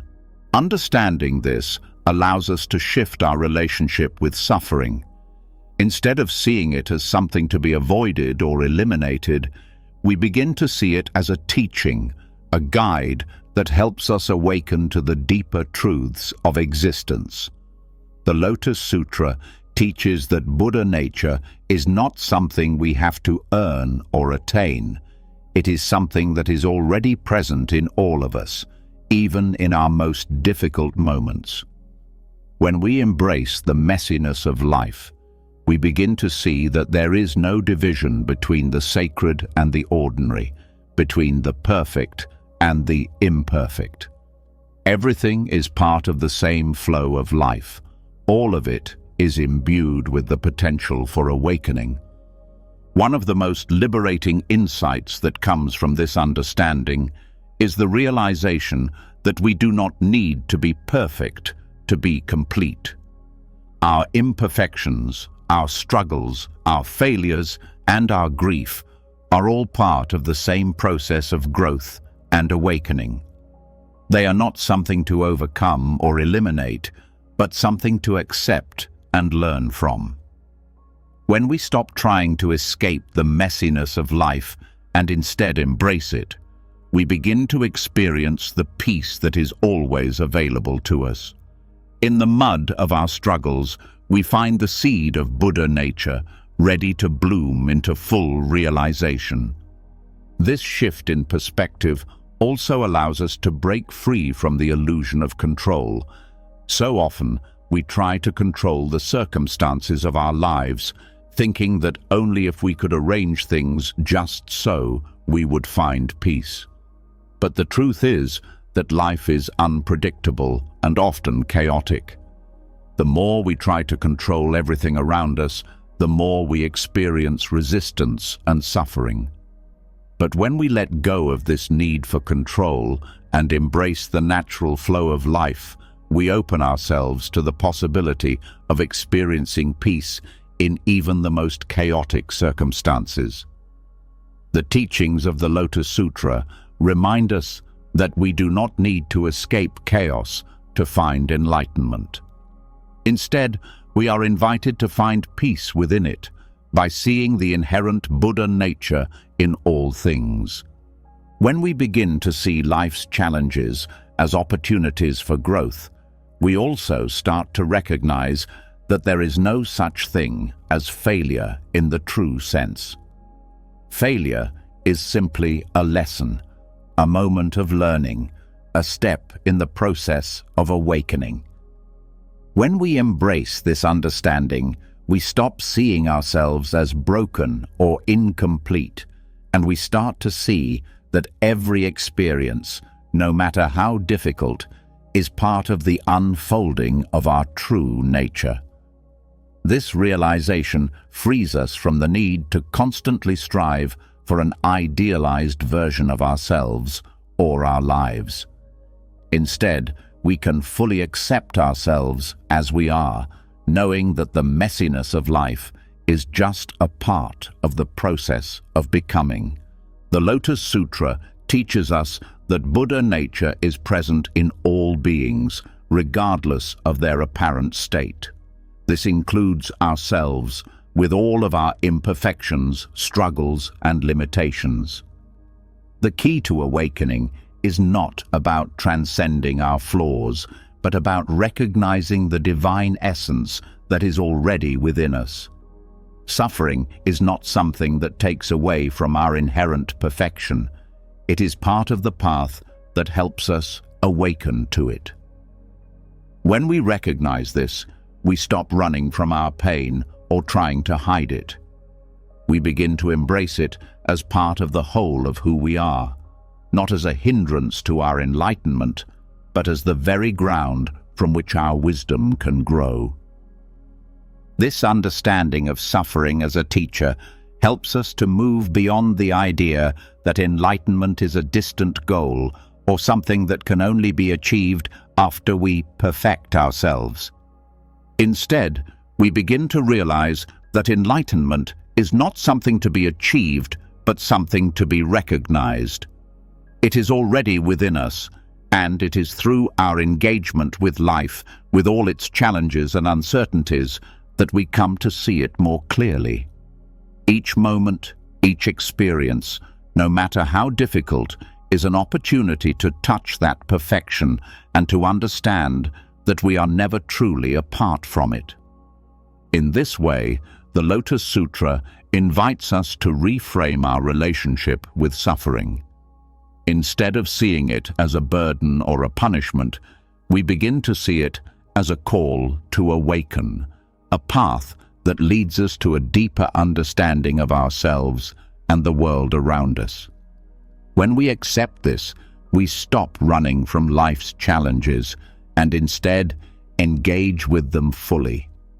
We begin to see that the mud of life is where the lotus blooms, where our Buddha nature is revealed, not in spite of our struggles, but through them. The most profound realization that comes from this understanding is that we are already whole. We are not defined by our struggles, our failures, or our pain. These are simply experiences that help us realize the truth of who we are. Our journey is not one of fixing or improving ourselves, but of uncovering the perfection that is already present. When we stop seeking to escape the messiness of life and instead embrace it as part of the process, we find that the perfection we seek has always been here in the very life we are living. As we've learned to embrace the perfection in imperfection, recognizing that even our struggles are opportunities for awakening, we now turn to a fundamental aspect of our human experience: relationships. We often approach relationships with a sense of ownership, trying to control the outcome, believing that the way others behave or how they relate to us will determine our happiness. But what if true fulfillment in relationships does not come from control, but from letting go of attachment? What if the sacredness of connection lies in loving without possessing, in accepting others exactly as they are, without trying to shape them into something that fulfills our expectations? This shift in perspective reveals a deeper truth about wholeness in relationships. That connection itself, without the burden of control, is what brings true peace. Attachment to outcomes is one of the most pervasive challenges we face in relationships. We often find ourselves waiting for others to act or respond in a way that will validate our worth, or believing that if we could only influence the way someone behaves, our connection would be complete. But attachment creates an illusion. It convinces us that we need someone to be a certain way in order to feel fulfilled. In doing so, we lose sight of the sacredness of the connection itself. When we love with an agenda, when we love for the purpose of gaining something or fulfilling a personal need, we create a barrier to true intimacy. The more we try to control how others behave, the more we distort the purity of connection. True love, as understood through the wisdom of Buddhism, does not seek to possess. It is not about trying to mold another person to fit our desires, needs, or expectations. Instead, it is about allowing others to be themselves, seeing them as they are without trying to change them. This kind of love is rooted in freedom, the freedom to let go of the idea that we can control someone else's feelings or actions, and instead being present with them in their wholeness. When we love without attachment, we open ourselves to a deeper experience of connection because we are no longer bound by the need for others to be a certain way to feel satisfied. In relationships where control is absent, there is a natural flow of mutual respect and understanding. We begin to see that the true fulfillment in a relationship is not found in what we receive or in the way others meet our expectations, but in the sacredness of being present with one another. The connection itself becomes the source of fulfillment, and when we stop attaching to how the relationship should be, we experience a deeper bond that transcends control, ownership, or desire. This shift from attachment to freedom also allows us to approach others with a sense of compassion. When we love without attachment, we are more able to see others for who they truly are, without judgment. We recognize that their actions or choices are not a reflection of our worth, but rather part of their own journey. We stop taking things personally, and instead, we approach the relationship with openness and acceptance. We understand that just as we are on our own path of growth, so are they. This allows us to engage with others in a way that fosters true connection, rather than seeking to fulfill personal needs or desires. The idea of loving without ownership also extends to how we view our relationships with family, friends, and even romantic partners. We often enter into relationships with an unconscious expectation that the other person will fulfill certain roles or meet specific needs. But these expectations can create pressure and stress because they place an unrealistic burden on the relationship. We end up clinging to people, wanting them to stay in our lives in the exact way we envision, when in reality, the true beauty of a relationship lies in its fluidity, in its ability to grow and change naturally over time. Loving without ownership means accepting that people change, that relationships evolve, and that we do not have the power to dictate the course of someone else's life. Instead of holding on tightly to the idea of what a relationship should be, we let go and allow it to unfold naturally. When we practice non-attachment in relationships, we stop seeing love as something to be earned or possessed. We stop thinking of relationships as transactions, where we expect something in return for our love or affection.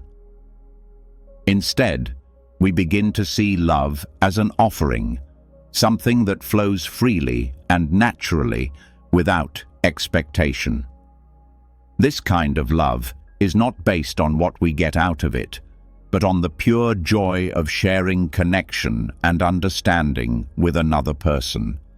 Non-attachment frees us from the need to control or manipulate, allowing us to love in a way that is authentic and real. This freedom in love also gives us the ability to let go when necessary. In relationships, we sometimes face situations where holding on becomes more harmful than helpful. Whether it's a friendship that has run its course, a romantic relationship that no longer serves us, or family dynamics that create pain, non-attachment allows us to release what no longer fits our path. Letting go doesn't mean abandoning love or care. Rather, it's about allowing people to live their lives as they see fit, without the burden of our expectations. It's about giving them the space to grow and evolve, while recognizing that we too must allow ourselves to do the same. Love without ownership gives us the strength to part ways when necessary, trusting that the connection we shared is still valid, even if the relationship changes or ends. Through the lens of non-attachment, we also begin to see that love doesn't need to be reciprocal in the way we typically think of it. Often, we expect that love should be returned in equal measure, but this expectation can cause disappointment and bitterness. True love, however, does not require reciprocity. It is a gift given freely, without the need for anything in return. This shift allows us to love without the constant fear of being rejected or unappreciated, because we understand that love is not about what we get, but about what we offer. When we give love without expectation, we experience a deeper fulfillment because we are no longer attached to the outcome. We realize that love, in its truest form, is a reflection of who we are, not a transaction to be completed. The sacredness of connection is most deeply felt when we let go of the need to control or possess. We begin to see that love, in its purest form, is about freedom. The freedom to love and be loved without being bound by the desire to possess or control. When we allow others to be exactly as they are, when we stop trying to change or mold them to meet our needs, we experience a deep peace in the relationship. This freedom allows us to connect with others in a way that is authentic and unconditional, free from judgment or attachment. Finally, when we love without ownership, we experience a deeper sense of peace and contentment within ourselves. We no longer rely on others to complete us, to validate our worth, or to fulfill our desires. We begin to understand that we are whole in ourselves, and that love is not something we take from others, but something we give freely. This understanding transforms our relationships, allowing us to connect more deeply, without the burden of attachment. We learn that true fulfillment comes from within, and that the connections we form with others are simply a reflection of the love and peace we have already cultivated within ourselves. Loving without ownership is the path to authentic fulfillment in our relationships. By releasing the need to control or possess, we create space for love to flourish in its truest form. In doing so, we free ourselves from the illusion of lack and discover the boundless peace that comes from loving with an open heart, without attachment to outcomes. We realize that true connection comes not from control, but from acceptance. And in that acceptance, we find the sacredness of all our relationships. As we've journeyed through Buddhist wisdom, we've uncovered profound truths about life, love, and inner peace. We've learned that nothing is truly missing, from embracing imperfection to finding fulfillment in the present moment. True peace lies within us. The ego, our attachments, and our endless striving often keep us stuck in the illusion of lack. But by practicing mindfulness, letting go of the chase for meaning, and accepting the flow of life, we can experience the wholeness that's already there. Suffering, confusion, and even the simplest moments can guide us to the deep, untapped wisdom within. This is the key to the peace and completion we seek, and it's always been right here within reach. If any of these teachings resonate with you, I'd love to hear your thoughts. What part of this journey most stood out to you? Drop a comment below and let's continue the conversation. And if you haven't already, make sure to subscribe to the channel so you can keep diving deeper into these life-changing insights. The journey of awakening doesn't stop here. Join us for more moments of peace and wisdom. See you next time.